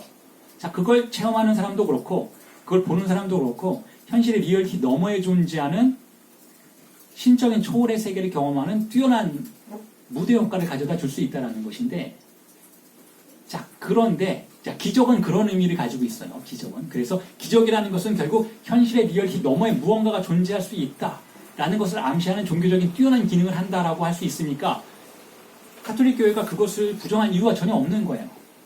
그건 그렇게 어떤 의미에서는 철학적 의미를 담고 있는 것이니까. 자, 그런데 지금 여러분들에게 제가 말씀드리고 있는 무의식의 상흔이라고 말하는 것을 왜 성흔이라고 성스러운 흔적이라고 간주하느냐에 대한 설명은 굉장히 간단한 명제로 정의가 될 수 있어요. 그것이 성스러운 이유는 우리가 성스럽다라는 것은 하나의 단계에서 다른 하나의 단계로 넘어가는 것을 성스러운 단계라고 불러요. 성사라고 부르죠. 성스러운 일이라는 거예요. 성스러운 절차. 스티그마타가 우리가 그곳에 접근하는 순간 그러한 가능성을 개방해 주기 때문에 그렇다는 것이죠.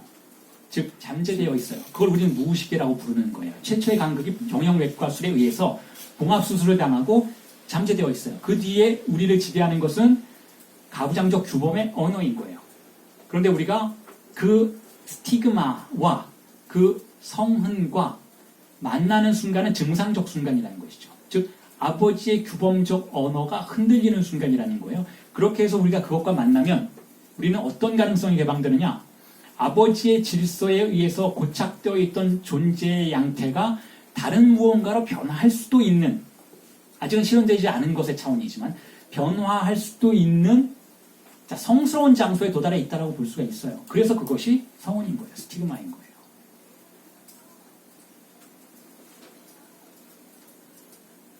다른 욕망의 유형을 가질 수도 있는 욕망의 구조를 지배하고 있는 근본적인 토포스가 변화를 초래할 수도 있는 그 문 앞에 서 있다는 것이죠. 그래서 무의식은 스티그마라는 거예요. 낙인이라는 거예요.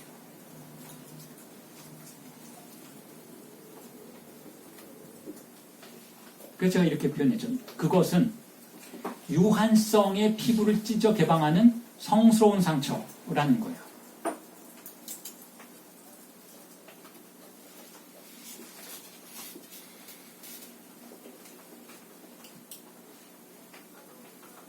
그리고 나서 락강이 이런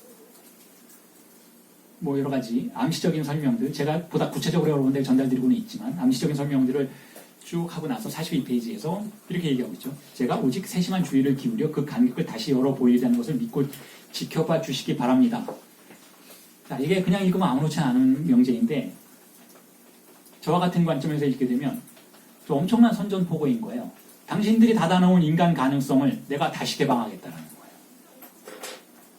나 혼자 내가 예수다라는 거예요. 이건 엄청나게 오만방자한 표현이기도 하지만 어쨌든 락강이 좀 그래요. 과대망상에 걸린 듯한 느낌이 좀 있어요. 자, 그런데 저는 동의한다라는 거예요. 동의한다. 자, 동의하는 순간 정신병자가 예수가 되는 거예요, 여러분.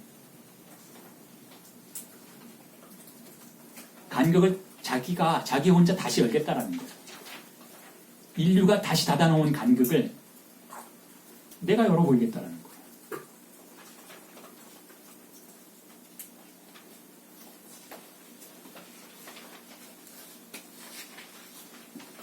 자, 그리고 나서 다음 주제로 제가 무의식의 토포스 혹은 시공간이라는 제목을 달아놓았는데,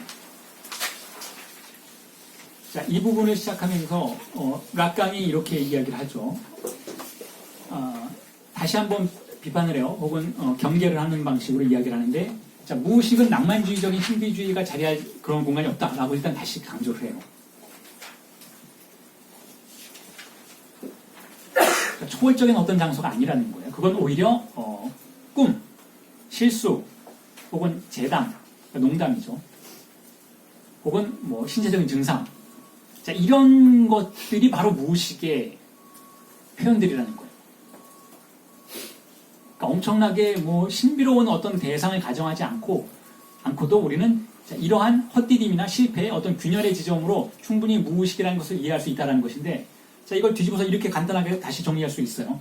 즉, 타자에 의해서 지배되는 언어의 질서가 발을 헛디디는 순간이 무의식적인 순간인 거예요.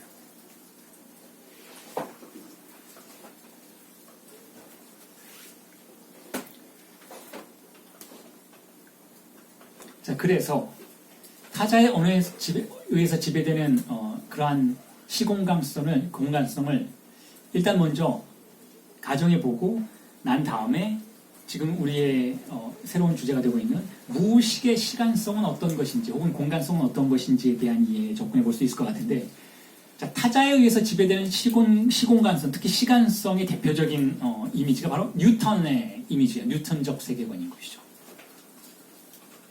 자, 시간이라는 것이 일자에 의해서 지배된다는 거예요. 시간이라는 것이. 그러니까 무슨 얘기냐면 지금 여러분들이 경험하고 있는 이 2시간, 수업 시간이죠. 2시간과 지구 반대편에서 트럼프가 트윗을 하면서 보내는 2시간이 똑같은 2시간이라는 거예요. 이게 뉴턴적 사고방식인 거예요. 똑같은 2시간이라는 것이죠. 여러분들은 동의하시나요? 동의하지 않는다 그러면 병적으로 보일 수도 있으신 거예요. 예를 들어서 시간 약속을 했는데, 자, 홍대 정문 앞에서 1시간 뒤에 만나기로 한 거예요. 전화하고, 야, 우리 1시간 뒤에 만나자. 근데 저의 친구는 지하철을 타고 홍대 앞에 갔어요. 그리고 저는 차를 끌고 갔는데 차가 너무 막혀서 굉장히 고생스러웠어요. 그래서 제가 한 10분 늦었어요. 근데 그 친구한테 제가 그렇게 얘기하는 거예요. 사실은 내가 더 일찍 온 거다. 왜냐하면 내가 경험한 시간의 질과 네가 경험한 시간의 질을 비교할 수는 없으니까. 너는 편하게 왔으니 더 일찍 왔어야 된다 사실은. 난 이렇게 힘들게 왔으니까 시간의 질 자체가 너와 틀리니 내가 늦은 게 아니라 오히려 네가 늦은 것이다 라고 말한다면 절교선언을 받을 수가 있겠죠. 자, 그런데 어떤 의미에선 제가 한 말이 맞다는 거예요. 자, 시간을 보편성 안에 종속시키는 정당성이 어디에 있냐는 것이죠. 왜냐하면 자, 시간이란 물질도 아니고 질량을 갖고 있는 것도 아니고 아무것도 아니에요, 여러분. 시간은 각각의 사물들이 변화해가는 속도를 보편적인 기준 아래 일괄되게 측량하겠다라고 선언한 권력의 의미밖에 없어요. 자, 그러한 시간성이 가장 많이 우리를 곤혹스럽게 만드는 상황이 어딘가 블랙홀과 같은 것이죠. 혹은 빛보다 빨리 가는 어떤 물체 안에서의 시간이라는 개념, 우리가 흔히 타임머신 영화를 보게 되었을 때 그 골치 아픈 상황에 빠지게 되는 그러한 것들, 해결할 수 없는 문제들, 해결할 수 없는 문제들이 아니라 사실은 시간 자체를 굉장히 간단하게 놓고 다시 간주하면, 다시 파악하면 간단하게 해결이 될 수 있는 문제예요. 자, 시간이란 없다라는 거예요. 보편적 시간이란 없다라는 것이죠. 보편적 시간이란 존재하지 않지만, 자, 그것을 우리는 그 다양성을 억압해요. 그 차이들을 억압하고 일괄된 규준만을 사용할 수 있도록 강제하는 거죠. 이게 뉴턴적 세계관이고 뉴턴적 시간성이라고 한다면 우리가 의식적으로 살아가는 리얼리티의 세계는 바로 그러한 강력한 억압의 산물이라고 볼 수 있어요. 자, 그렇다면 무의식의 시간성은 어떤 것인가? 자, 무의식 자체가 실체가 아니죠. 다시 한번 여러분들에게 말씀드릴게요. 실체가 아닌 거예요. 낭만주의적인 무의식에 대한 경계의 표현들이 계속해서 등장하고 있는 한 우리는 그렇게 이해할 수 있어야 한다는 것이죠. 무의식은 실체가 아니니까 물질이 아니에요. 물질이 아니기 때문에 자신만의 변화 속도를 갖지를 않아요. 차라리 현실에 있는 사물들은 자신만의 변화 속도를 가질 수 있어요. 자, 시간을 갖는 것이 아니라 이 사물이 스스로를 변화시키는 속도인 것이죠. 자, 스스로를 변화시키지 않는 사물들은 없어요. 썩어간다든지 자란다든지 죽어간다든지, 자, 모든 것은 변화 속에 있는데, 모든 것은 변화하고 있는 것인데, 자, 그러한 변화의 속도가 일괄되지 않기 때문에 리얼리티의 세계에서는, 현실의 세계에서는 그 모든 변화의 속도들이 차이나는 부분들을 제거하고 규준만을 강제하는 방식으로 시간의 통일된 시간성을 획득한다라고 한다면, 무의식은 물질도 아니고 실체도 아니기 때문에 나름의 본인의 시간성을 갖고 있지는 않다라는 거예요. 본인의 차이나는 방식으로조차 시간성을 갖고 있지 않다라는 것이죠. 자, 그럼에도 불구하고 우리는 무의식의 시간성을 추정해 볼 수는 있는데 어떤 시간성이 있냐 하면 바로 균열의 시간성이라는 거예요. 즉, 리얼리티의 시간성이 아닌 것을 우리는 무의식의 시간성이라고 불러볼 수 있다는 것이죠. 리얼리티의 시간성은 우리에게 보편성을 강제하는 시간성인데, 자, 그러한 시간성이 잠시 느슨해지는 사건들이 있죠. 그 대표적인 사건이 어디냐요? 꿈꾸는 거예요, 여러분. 꿈꾸는 거. 꿈속에서의 시간성은 우리를 굉장히 당황시켜요. 예를 들어서 우리가 잠시 점심 식사 이후에 자리에 앉아서 잠시 눈을 붙였는데 엄청나게 오래 잠을 잔 것 같고 많은 꿈을 꾼 것 같은 느낌을 갖게 되는 것, 그런 사건들이 있죠. 그리고 굉장히 오랜 시간 잠을 잤는데 어젯밤에 잠들어서 아침까지 아주 쿨쿨 잠을 잘 잤는데도 불구하고 아주 간단한 꿈 하나만 딱 꾸고 바로 깨어난 듯한 느낌을 받게 될 때도 있는데, 시간성이 교란당한다는 것이죠. 우리가 의식적인 상태에서 시간성을 추구하지 않게 되었을 때 의식이 느슨해지는 순간 우리를 찾아오는 무의식의 사건들이 가지고 있는 시간성을, 자, 그렇게 균열의 시간성이라고 부를 수 있다는 것이죠.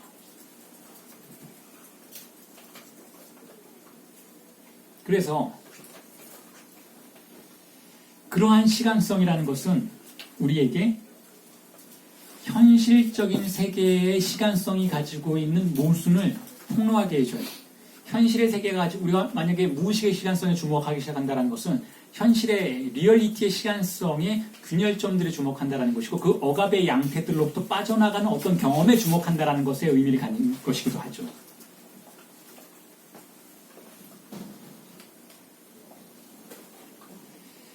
자, 그래서 다시 한번 리얼리티의 개념으로 들어올 수밖에 없을 것 같아요. 리얼리티가 제가 조금 전에 말씀드렸던 것처럼 엄청 강력한 억압에 의해 작동한다라고 말씀드렸는데, 이 강력한 억압의 또 다른 반번이 바로 뉴턴적 시간성이라고 볼 수가 있다면, 자, 그런 뉴턴적 시간성 혹은 공간성도 마찬가지인 것이죠. 공간성도 사실은 우리가 공간을 파악하는 방식은 기하학적인 방식인데, 자, 그 기하학이라는 것은 수학적인 추상적인 사고일 뿐이지 실제 사물들이 놓여 있는 방식은 아니라는 거예요.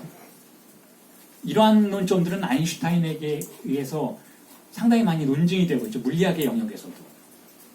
그리고 양자 물리학도 마찬가지인 것이고, 우리가 흔히 근대에 사유하던 방식의 시간성이나 흔히 근대에 사유하고 있던 방식의 공간성의 개념은 보다 나노적인 차원으로 들어가면, 혹은 보다 이질적인 우주공간의 다른 질량의 다른 확장성을 가지고 있는 장소에서 경험하게 되면 전혀 다른 것일 수도 있다라는 것이 물리학의 영역에서도 밝혀지고 있는 것이죠.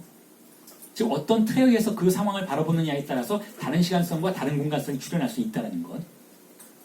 자, 그런데 자, 그것을 이렇게 다시 설명해 볼 수도 있을 것 같아요. 하나의 리얼리티가 우리에게 출현하려면 그것이 재현되어야 한다는 거예요. 리프리젠테이션 되어야 한다는 것이죠. 자, 그게 리얼리티에 대한 두 번째 규정이에요.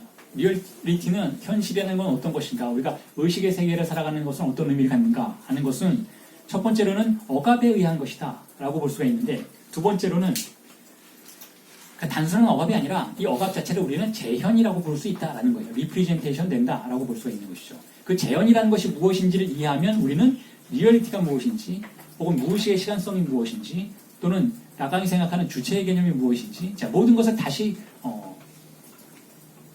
뒤집힌 방식으로 이해해 볼 수가 있게 되는데, 그리고 그의 반대편에 꿈이 무엇인지, 실수가 무엇인지, 혹은 농담이 무엇인지, 혹은 헛디딘과 실패, 균열이 무엇인지에 대해서 다시 한번 이해해 볼 수 있게 된다는 거예요. 자, 설명을 드려보자면 이런 것이죠. 재현을 통해서만 우리는 리얼리티를 만나게 된다는 것은, 재현이 무엇인지에 대해서 기본적으로 상상해 본다면 쉽게 풀리는 문제예요. 자, 재현이 무엇인가? 하나의 사물을 우리는 그 자체로 인지하는 것이 아니죠. 하나의 사물을 인지하기 위해서는, 하나의 사물을 말하기 위해서는 단어가 필요한 거예요. 자, 리프리젠테이션, 호프레정타시옹이 가능하기 위해서는 대표자가 필요하다. 약간 그렇게 표현해요. 호프레정텅이 필요하다. 그렇게 이야기해요. 대표자. 이 호프레정텅이 무슨 뜻이냐면, 국회의원이 호프레정텅이에요. 호프레정텅. 뭐 예를 들어서 부산 지역의 국회의원은 나는 부산 지역을 대표한다. 내가 대표자다. 라고 말하는, 국회에서 그렇게 말하는 것이잖아요. 부산 지역민을 대표해서 이 자리에 와 있다. 이게 바로 호프레정텅의 의미예요. 호프레정타시옹을 하는 호프레정텅의 의미인데, 대표자가 대리인이 필요하다는 거예요. 우리가 리얼리티의 세계를 살아가기 위해서는 대리인 없이는 아무것도 안 된다는 거죠. 뭐 그렇게 얘기한다면, 아니 그럼 스위스는 직접 민주주의니까 대리인 필요 없지 않느냐? 자, 대리인 필요 있죠. 예를 들어서 어떤 사안에 대해서 찬반 양론의 투표를 하죠. 그러면 찬성과 반대라는 두 개의 항목이 나의 욕망을 대표하는 거예요. 어떤 사람은 이렇게 얘기할 수도 있어요.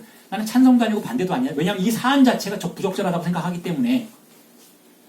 이렇게 생각한다면 어떻게 되나요? 투표에 참여할 수가 없는 거예요. 즉, 두 가지 기호가, 찬성이라는 기호와 반대라는 기호가 나의 욕망을 대표하는 거예요. 즉, 모든 상황에서 대표자, 대리인이 필요하다는 것이죠. 그리고 락강이 프로이트의 정신분석을 파악하는 방식도 바로 그런 대표자들의 집합체로서의 무의식인 거예요.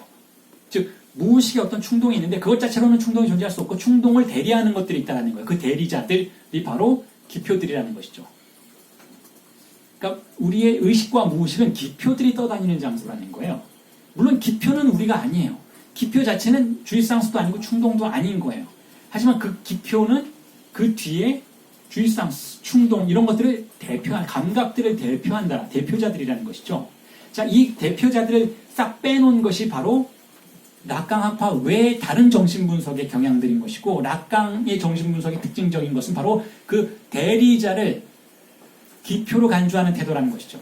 그러니까 근본적으로 인간은 언어적 존재라는 것. 자, 이걸 표현하고자 하는 것이죠. 자, 그런데 그 대표자가 무언가를 표현한다면, 예를 들어서 부산 지역 국회의원이 부산의 민의를 표현한다면 그냥 표현해서는 안 돼요. 그냥 표현할 수는 없어요. 무언가 하나가 더 필요해요. 뭐가 필요할까요? 법이 필요한 거예요. 법이. 일단 그 국회의원이 국회의원으로 선출될 수 있는 법적인 절차를 밟았어야 돼요. 예를 들어서 선거법에 위반되는 행동을 했다. 그럼 박탈당하고 국회의원 대리자가 되지 못하는 것이죠. 대리자로 선출이 됐다 해도 국회에 가서 법적인 절차를 통해서 자신의 입법을 해야지 뭐 자기가 종이 끄적거린 다음에 국회의장에게 이거 넘긴다고 법이 되는 건 아닌 거예요. 자, 대리자가 그냥 대리를 할 수 없는 것이고 어떤 법을 통해서만 무언가를 재현해낼 수 있고 정치적인 현실을 구성해낼 수 있다라는 이 전체적인 것을 다 포함해서 리프리젠테이션이라고 부르는 거예요. 대의민주제도가 바로 그런 것을 의미하는 것이잖아요. 자, 그런데 누군가가 나는 우리 국회의원 못 믿겠다. 부정부패한 것 같고 못 믿겠다. 내가 우리 동네 사람들을 대표해서 여기 나와서 집회를 하겠다. 내가 국회의원은 아니니까 국회는 못 들어가고 국회 앞에서 집회, 시위하겠다. 자, 이 사람이 하는 건 뭔가요? 재현은 아닌 거예요. 이 사람이 하는 것은 현시하고 있는 거예요. 현시. 프리젠테이션 하고 있는 거예요. 이 사람이 하고 있는 것은 아직 법적인 정당성을 인정받지는 못해요. 물론 집회와 시위의 자유에 의해서 모든 국민이 자신을 표현할 법적인 권리가 있다라고 간주는 될 수 있겠지만 그런 의미에서는 어떤 의미에서는 이 사람은 리프리젠테이션에 한 발을 담그고 있는 것은 사실이지만 그럼에도 불구하고 이 주체가 하는 말이 법적인 가치를 아직 가질 수는 없다라는 의미에서는 리프리젠테이션은 아닌 거예요. 그냥 프리젠테이션 하고 있는 것이죠. 혹은 보다 엄밀한 의미에서는 이런 보다 엄격한 사례를 제시하자면 이렇게 얘기할 수도 있을 테죠. 자, 어떤 예를 들어서 뭐 박주민 의원이 예를 들어서 박주민 의원이 했나요?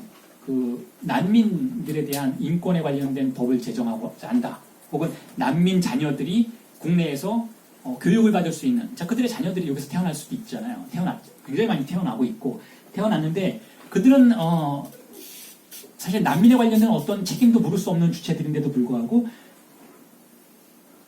초등학교 입학할 수 있는 자격이 부여되지 않는다면 그리고 그것에서 학습의 권리가 부여되지 않는다면 자, 인권의 문제가 발생한다라고 간주하고 그들에게 한국민과 동일한 학습의 권리를 부여하는 그러한 입법을 하고 자, 그러한 입법 과정 속에는 뭐 예를 들어서 식사의 권리 같은 것 배식의 권리 같은 것도 함께 포함되고 무료 배식과 같은 권리도 함께 포함되는 그 법률을 제정한다면 그건 이제 박주민 의원이 하는 것이니까 리프리젠테이션 안에 어쨌든 포함되는 거예요. 그런데 아무도 그러한 법을 설정하지 않고 주장하지 않고 있을 때 그 난민 부모가 광화문 광장에 나와서 시위를 한다.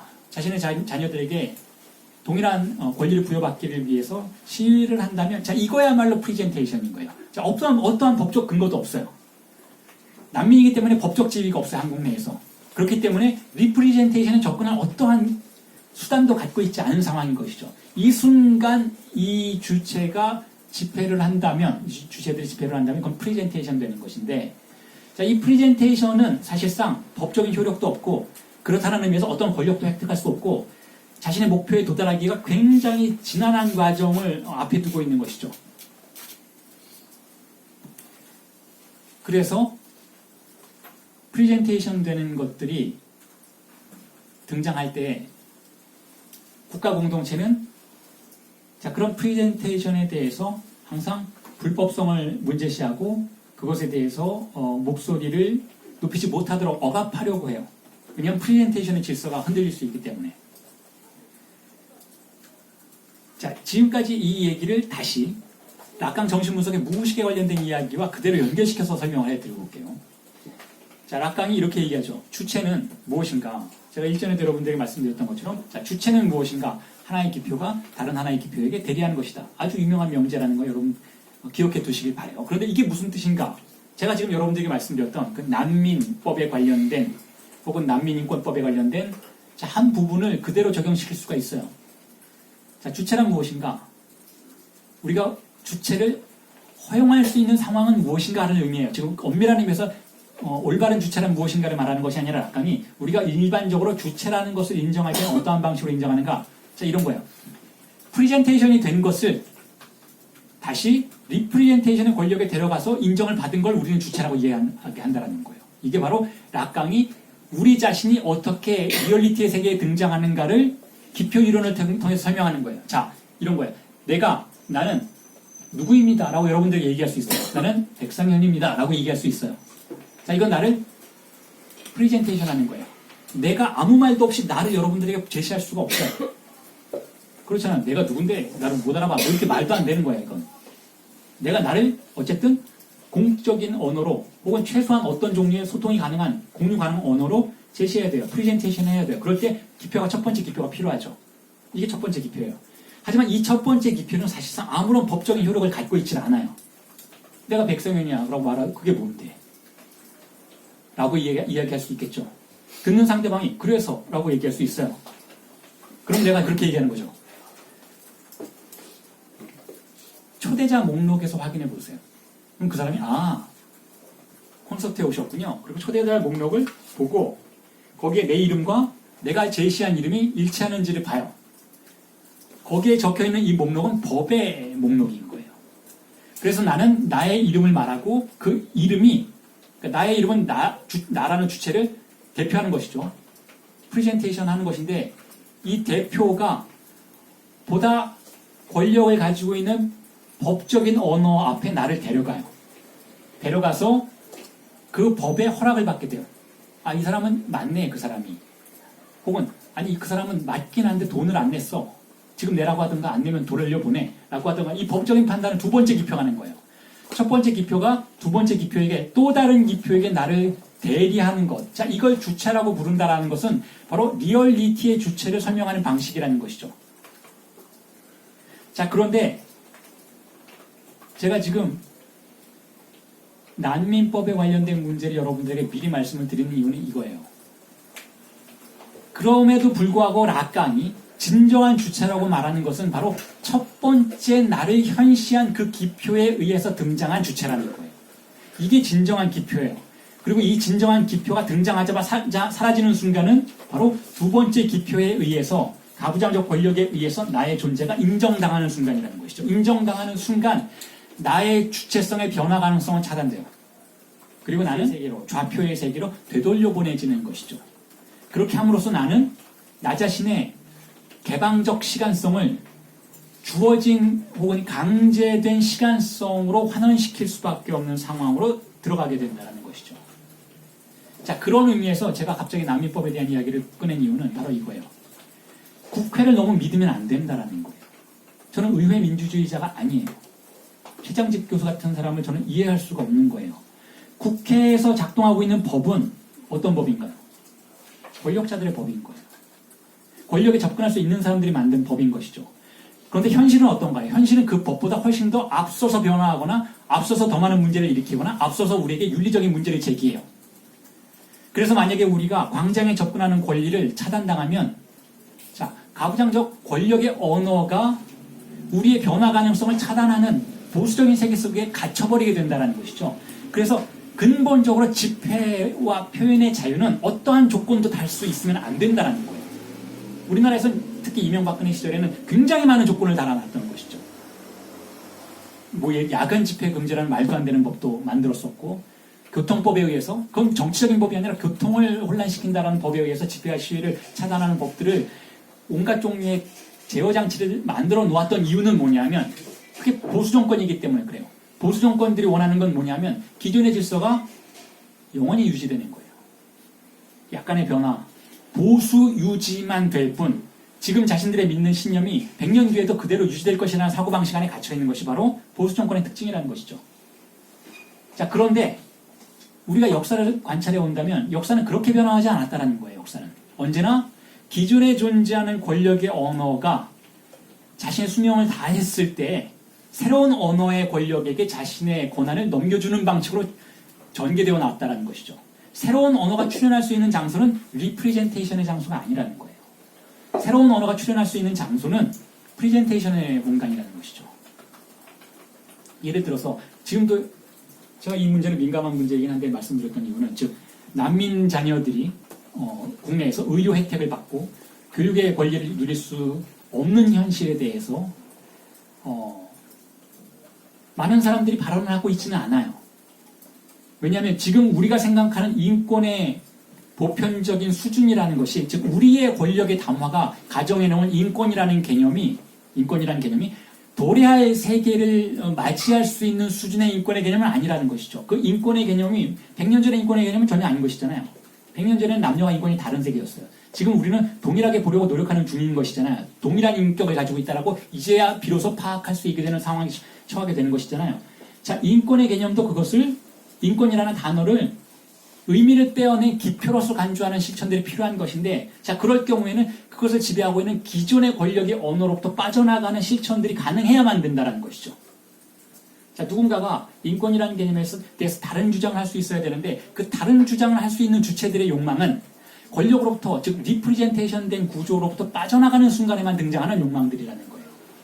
자, 그런 의미에서 개인적인 무의식의 차원에서 주체가 자신을 현시하는 것과 정치적인 차원에서 프리젠테이션이 작동하고 리프리젠테이션이 그것을 여과해서 필터링하는 그 작용과는 동일한 구조를 공유하고 있다고 볼 수가 있어요.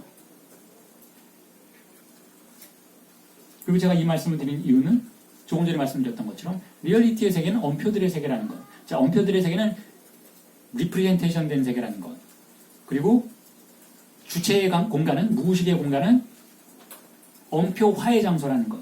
자, 무언가를 말하려는, 촉발하려는 에너지가 존재한다는 것. 욕망 그 자체가 존재한다는 것이고, 그리고 그 욕망 그 자체를 방어하는 방식으로 등장하는 것은 욕망을 해석하는 세계라는 것이죠. 우리가 락강의 정신분석에서 주목해 보아야 할 것은 욕망이 해석되는 단계에 락강이 초점을 맞추기보다는 욕망이 촉발되는 단계, 욕망 그 자체에 주목하고자 하는 태도를 보이고 있다는 거예요. 그래서 제가 화요일 수업에서도 그 이야기를 했었는데, 락강이 세미나 7에서, 11에서는 아니지만 문득 그런 얘기를 해요. 세미나 7에서. 프로이트의 나르시시즘의 도입이라는 텍스트에서 프로이트가 이런 얘기를 했다라는 거예요. 과거 고대인들은, 여기서 프로이트가 말하는 고대인들은 기독교 문명 이전의 사람들인데, 과거의 유럽에서 고대인들은 욕망 자체에 집중하는 경향이 있었는데, 지금은 욕망의 대상에 너무 집중한다. 제가 화요 수업에서 욕망의 대상이라는 개념을 설명하기 위해서 이 명제를 제시를 했었는데, 지금 여러분들에게 말씀드린 것과 사실상 같은 얘기예요. 자, 욕망의 대상이라는 건 뭐냐면 리프리젠테이션 된, 허용된 욕망의 대상들인 거예요. 즉 국회의원들이 자신들의 합의 속에서 도출해낸 입법의 결과들인 것이죠. 자, 그것을 우리가 전부라고 생각한다라는 것은 권력이 우리에게 주어진 것만을 먹겠다는 뜻이야. 우리에게 자, 이걸 먹어, 이게 좋은 음식이야 라고 권력이 우리를 위해서 마련해 준, 그건 굉장히 중요한 일이긴 하지만, 그럼에도 불구하고 우리의 먹는 행위들을 심각하게 제한하는 행동들이라고도 볼 수가 있는데, 자, 그런 의미에서 권력이 우리에게 부여한 욕망의 대상들만을 추구하는 것은 욕망 자체가 가지고 있는 영능을 포기하는 행동이라는 것이죠. 프로이트가 거기서 말하고자 했던 것은, 그걸 통해서 락강이 다시 재해석하고자 했던 것은 무엇인가 하면, 우리에게는 욕망의 영능이 있다는 거예요. 욕망의 영능은 욕망의 대상과 전혀 관련이 없다는 거예요. 욕망의 영능이란 변화하고자 하는 욕구인 것이고, 주어진 것을 넘어서고자 하는 욕구인 것이지 어떤 대상과 유형을 갖지는 않는다는 것이죠. 자, 그런데 우리가 그 욕망 자체에 주목하는 순간 우리가 선택하는 행위에, 우리가 행위하는 선택의 유형은 특징적이라는 거예요. 주어진 욕망의 대상에 대한 거부라는 것이죠. 이게 락강의 정신분석이 아주 정교한 방식으로 들추어내고 있는 인간의 욕망의 특징이라고 볼 수가 있다는 거예요. 인간의 욕망의 특징. 인간이 무엇인지에 대한 자기 규정을 리프리젠테이션 된 세계에서 찾지 않고 스스로 발명해 내려는 특징이 인간에게는 있다는 거예요. 자, 이러한 특징이 인간을 더 풍요롭게 만들어줄 것인지 아닌지는 미지수예요. 차라리 짐승들처럼 프로그램된 로봇들처럼 살아가는 것이 오히려 인간을 물질적으로 풍요롭게 만들어줄 수도 있을 것 같아요. 사실 저는 그쪽이에요. 자, 그런데 인간이 발명해내온 가치의 체계들을 가지고 있고, 그 가치의 체계들로부터 수렴하는 인간의 진리 가능성이라는 것은, 그건 어디에 존재하는 것이 아니라 인간이 만들어낸 것이긴 하지만, 자, 그 진리 가능성이라는 것은 우리를 상당히 추상적인 행동 속에서 진리를 팩트카드로 만들어요. 그게 제가 지금까지 여러분들에게 설명드린 내용이라는 거예요. 뭐 그렇다고 어느 날 갑자기 그렇다면 만약에 그렇다면 저 백상현 선생님이 저렇게 얘기했으니까 그렇다면 물질적인 것만을 추구하고 인간이 그 안에서 행복할 수 있는 가능성을 탐사해 볼 수도 있지 않느냐. 진리에 관련된 추상적인 실체 없는 그러한 내용들을 쏙 빼고 다른 인류를 만들어내면 오히려 더 쾌락을 즐길 수 있고 더 행복한 인간을 만들어낼 수 있지 않을까라고 누군가가 의문을 제기한다면 자, 라강은 이렇게 대답할 거예요. 초자는 어쩔 건데 인간의 욕망은 근본적으로 추상적이라는 거예요. 그래서 우리가 물질적인 욕망을 통해서 프로그램된 방식으로 그야말로 초자가 우리에게 명령하는 방식으로 대타자의 권력을 우리에게 강제하는 방식으로 초자의 말을 들어서 고정관념을 그대로 따르는 방식으로 삶을 살아갔을 때 그 초자는 우리에게 다시 이런 역전된 반응을 보여요. 자, 그런데 너의 주관성은 어디 있는가? 라고 다시 되묻게 된다는 것이죠. 초자는 굉장히 역설적 존재라는 거예요. 우리가 고정관념의 세계에 동의하지 않을 때에도 우리를 공격하지만 우리가 고정관념의 세계에 전적으로 동의하지 않을 때에도 너 왜 그래? 라고 공격하지만 우리가 고정관념의 세계에 전적으로 동의할 때도 공격한다는 것이죠. 그러니까 초자라는 것 자체가 가지고 있는 모순, 그 역설적 속성이 우리를 근본적으로 추상적일 수밖에 없도록 만든다는 것이고 그로부터 라강이 생각하는 정신분석의 정치학은 제가 지금까지 말씀드렸던 것처럼 리얼리티에 저항하는 정치학이라는 거예요. 리얼리티에 저항하는 방식으로 실제를 겨냥하는 정치학이라는 것이죠. 실제를 겨냥한다는 것은 실제라는 낭만주의적 장소로 간다라는 의미가 아니라 리얼리티로부터 소멸하는 방법을 습득하는 그러한 과정 속에서만 새롭게 태어나는 그러한 정치학이라는 것이죠. 그래서 라강이 페이드아웃이라는 단어를 쓰는 거예요. 주체란 페이드아웃이다라고 쓰는 거예요. 소멸점이 바로 주체다라는 것이죠. 소멸한다고 해서 그것이 수동적이거나 부정적인 상황은 아니라는 거예요. 자신을 소멸시킨다라는 것은 리얼리티의 세계로부터 자신을 빼돌린다라는 뜻이니까.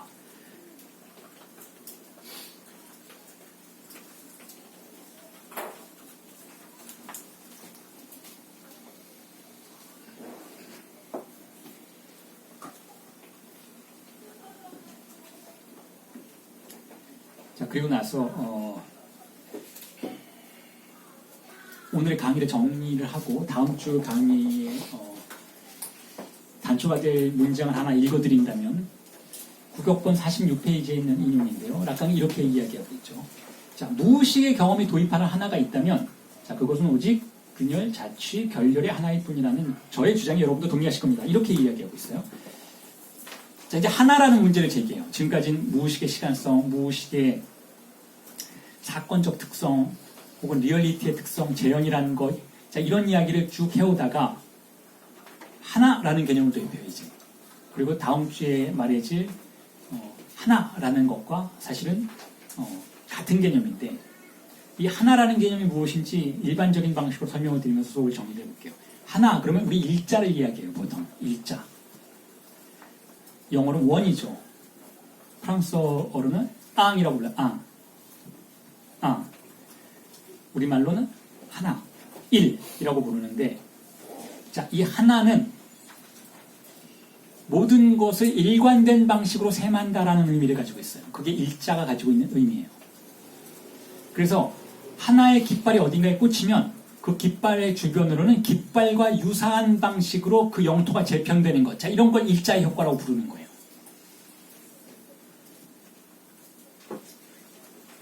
예를 들면 지금 이 강의실에서는 제가 여러분들에게 말씀드리고 있는 라강의 하나가 모든 담론들을 장악하고 모든 발화들을 장악해요.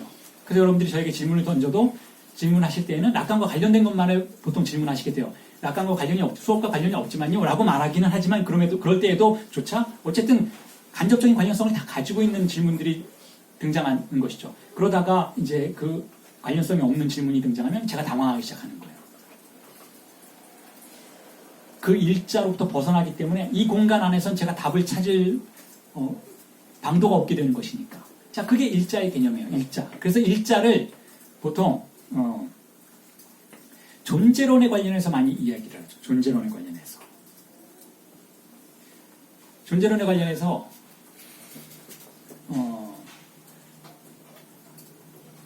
남자와 여자라는 존재가 있잖아요. 그 존재의 한 유형이죠. 남자라는 존재가 있고 여자라는 존재가 있는데 고전주의적 존재로는 그 남자의 존재가 물리적인 신체를 가지고 있는 남자가 태어나기도 이전에 이미 존재한다고 생각하는 거예요. 그 이데아라고도 부르는 것이고 어떤 존재가 있다라는 거예요. 그리고 그 존재의 판본을 따라서 세상이 만들어졌다는 것이죠. 어떻게 보면 이렇게 생각해 보실 수도 있을 것 같아요. 뭐 예를 들어서 스마트폰의 각각의 현상들인 것이잖아요. 스마트폰이 있는데 스마트폰이 없어도 설계도가 있으면 이거를 뭐 수만 개, 수억 개 만들어낼 수가 있는 것이잖아요. 설계도가 일종의 존재의 의미를 갖는 것이죠. 자, 그런데 남자의 존재가 있다는 것은 혹은 여자의 존재가 있다는 것은 이 세상을 남녀라는 구분을 가능하게 만들어줄 수 있다는 것이고 남녀라는 이 일자를 가지고 깃발을 꽂았을 때 이 세상은 남자와 여자로 구분되어 보일 수 있다는 거예요. 자, 그런데 만약에 제3의 성을 가정하고 그걸 존재로서 인정하게 되면 어떻게 되나요? 제3의 성을 가정하면 이성애자로서의 남자가 있고 이성애자로서의 여자가 있고 그 다음에 동성애자들이 있는 거예요. 그리고 이 세 가지 구분법으로 세상을 보기 시작하면 세상은 3구분되는 것이죠. 그래서 제3의 성소수자들을 위해서 뭐 화장실이나 샤워실을 따로 만들자 뭐 이런 세계가 재편되는 그런 효과를 발휘할 수가 있게 되는 것이기 때문에 이 존재에 관련된 문제는 함부로 건드릴 수가 없는 거예요. 이걸 건드리는 순간 세계의 권력 구조가 완전히 뒤바뀌어버리는 것이기 때문에. 자, 그래서 일자라는 것은 언제나 권력의 속성을 가지고 있어요.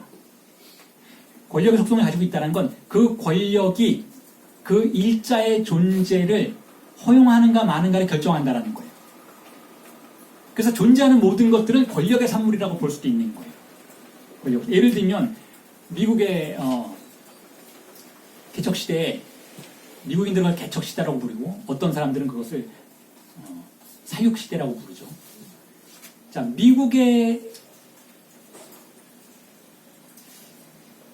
개척시대를 갑자기 여러분들에게 말씀드리는 이유는 저도 뜻하지 않은 사례인데 저 이모님이 기독교인이세요. 저 카톡을 원래 안 하는데 이모님이 외국에 계셔서 저하고 뭐 친한 분이신데 연락을 할 쉬운 방법이 없어서 이제 카톡을 하는데 그분하고만 카톡을 하는데 제가 가장 싫어하는 게 뭐냐면 그 성경의 이야기들 혹은 훈훈한 이야기들을 계속 카톡으로 저한테 날려주시는데 이번에는 그걸 날려주셨어요. 미국 개척 시대에 두 남자가 있었다라는 거예요. 한 남자는 돈을 많이 벌기 위해서 무언가를 했고 한 남자는 뭐 교회에 열심히 다녔는데 자 누가 더 충만한 삶을 살았는가 뭐 이러한 얘기들이 아주 아름답게 그려진 이 텍스트였는데 저는 그걸 딱 보는 순간 이게 왜 개척 시대야라고 생각했어요. 두 사람은 두 사람의 방식으로 사륙에 눈을 감았던 사람들인 거예요. 한 사람은 돈을 버는 방식으로 한 사람은 신앙이라는 방패 속에서 더 나쁜 거죠. 옆에서 죽어가는 인디언들에 대해서 외면했다라는 거예요. 인디언들이 여러분 한 1000만 명이 있었어요. 1000만 명. 미국인들이 거기에 가기 전에 미국 서유럽인들이 거기에 가기 전에 1000만 명의 인디언들이 아주 조화로운 국가를 형성하고 살고 있었어요. 그러다 지금 몇 명이 남았나요? 그들의 문화는 어디로 갔나요? 근데 그들에 대한 얘기는 싹 빠지고 개척시대라고 부르고 있어요. 미국을 약속의 땅이라고 부르기도 하죠. 제가 이 말씀을 드리는 이유는 어떠한 일자를 가정하느냐에 따라서 그 상황은 완전히 변화하는데 지금 미국 사회를 지배하는 권력의 언어로서의 일자라는 것은 인디언이라는 명명 자체도 일자의 권력에 의해서 명명된 것이잖아요. 그들은 인디언이 아니죠.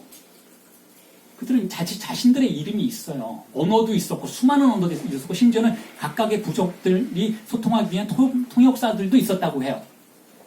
인디언은 인도 사람인 줄 알고 잘못 판단한 오류의 판단인 것인데 어쨌든 그들을 그렇게 부르는 이유는 일자의 권력이 어떻게 작동하는지를 보여주는 반증의 사례라고 할 수가 있다는 것이죠. 일자가 그런 거예요. 일자가.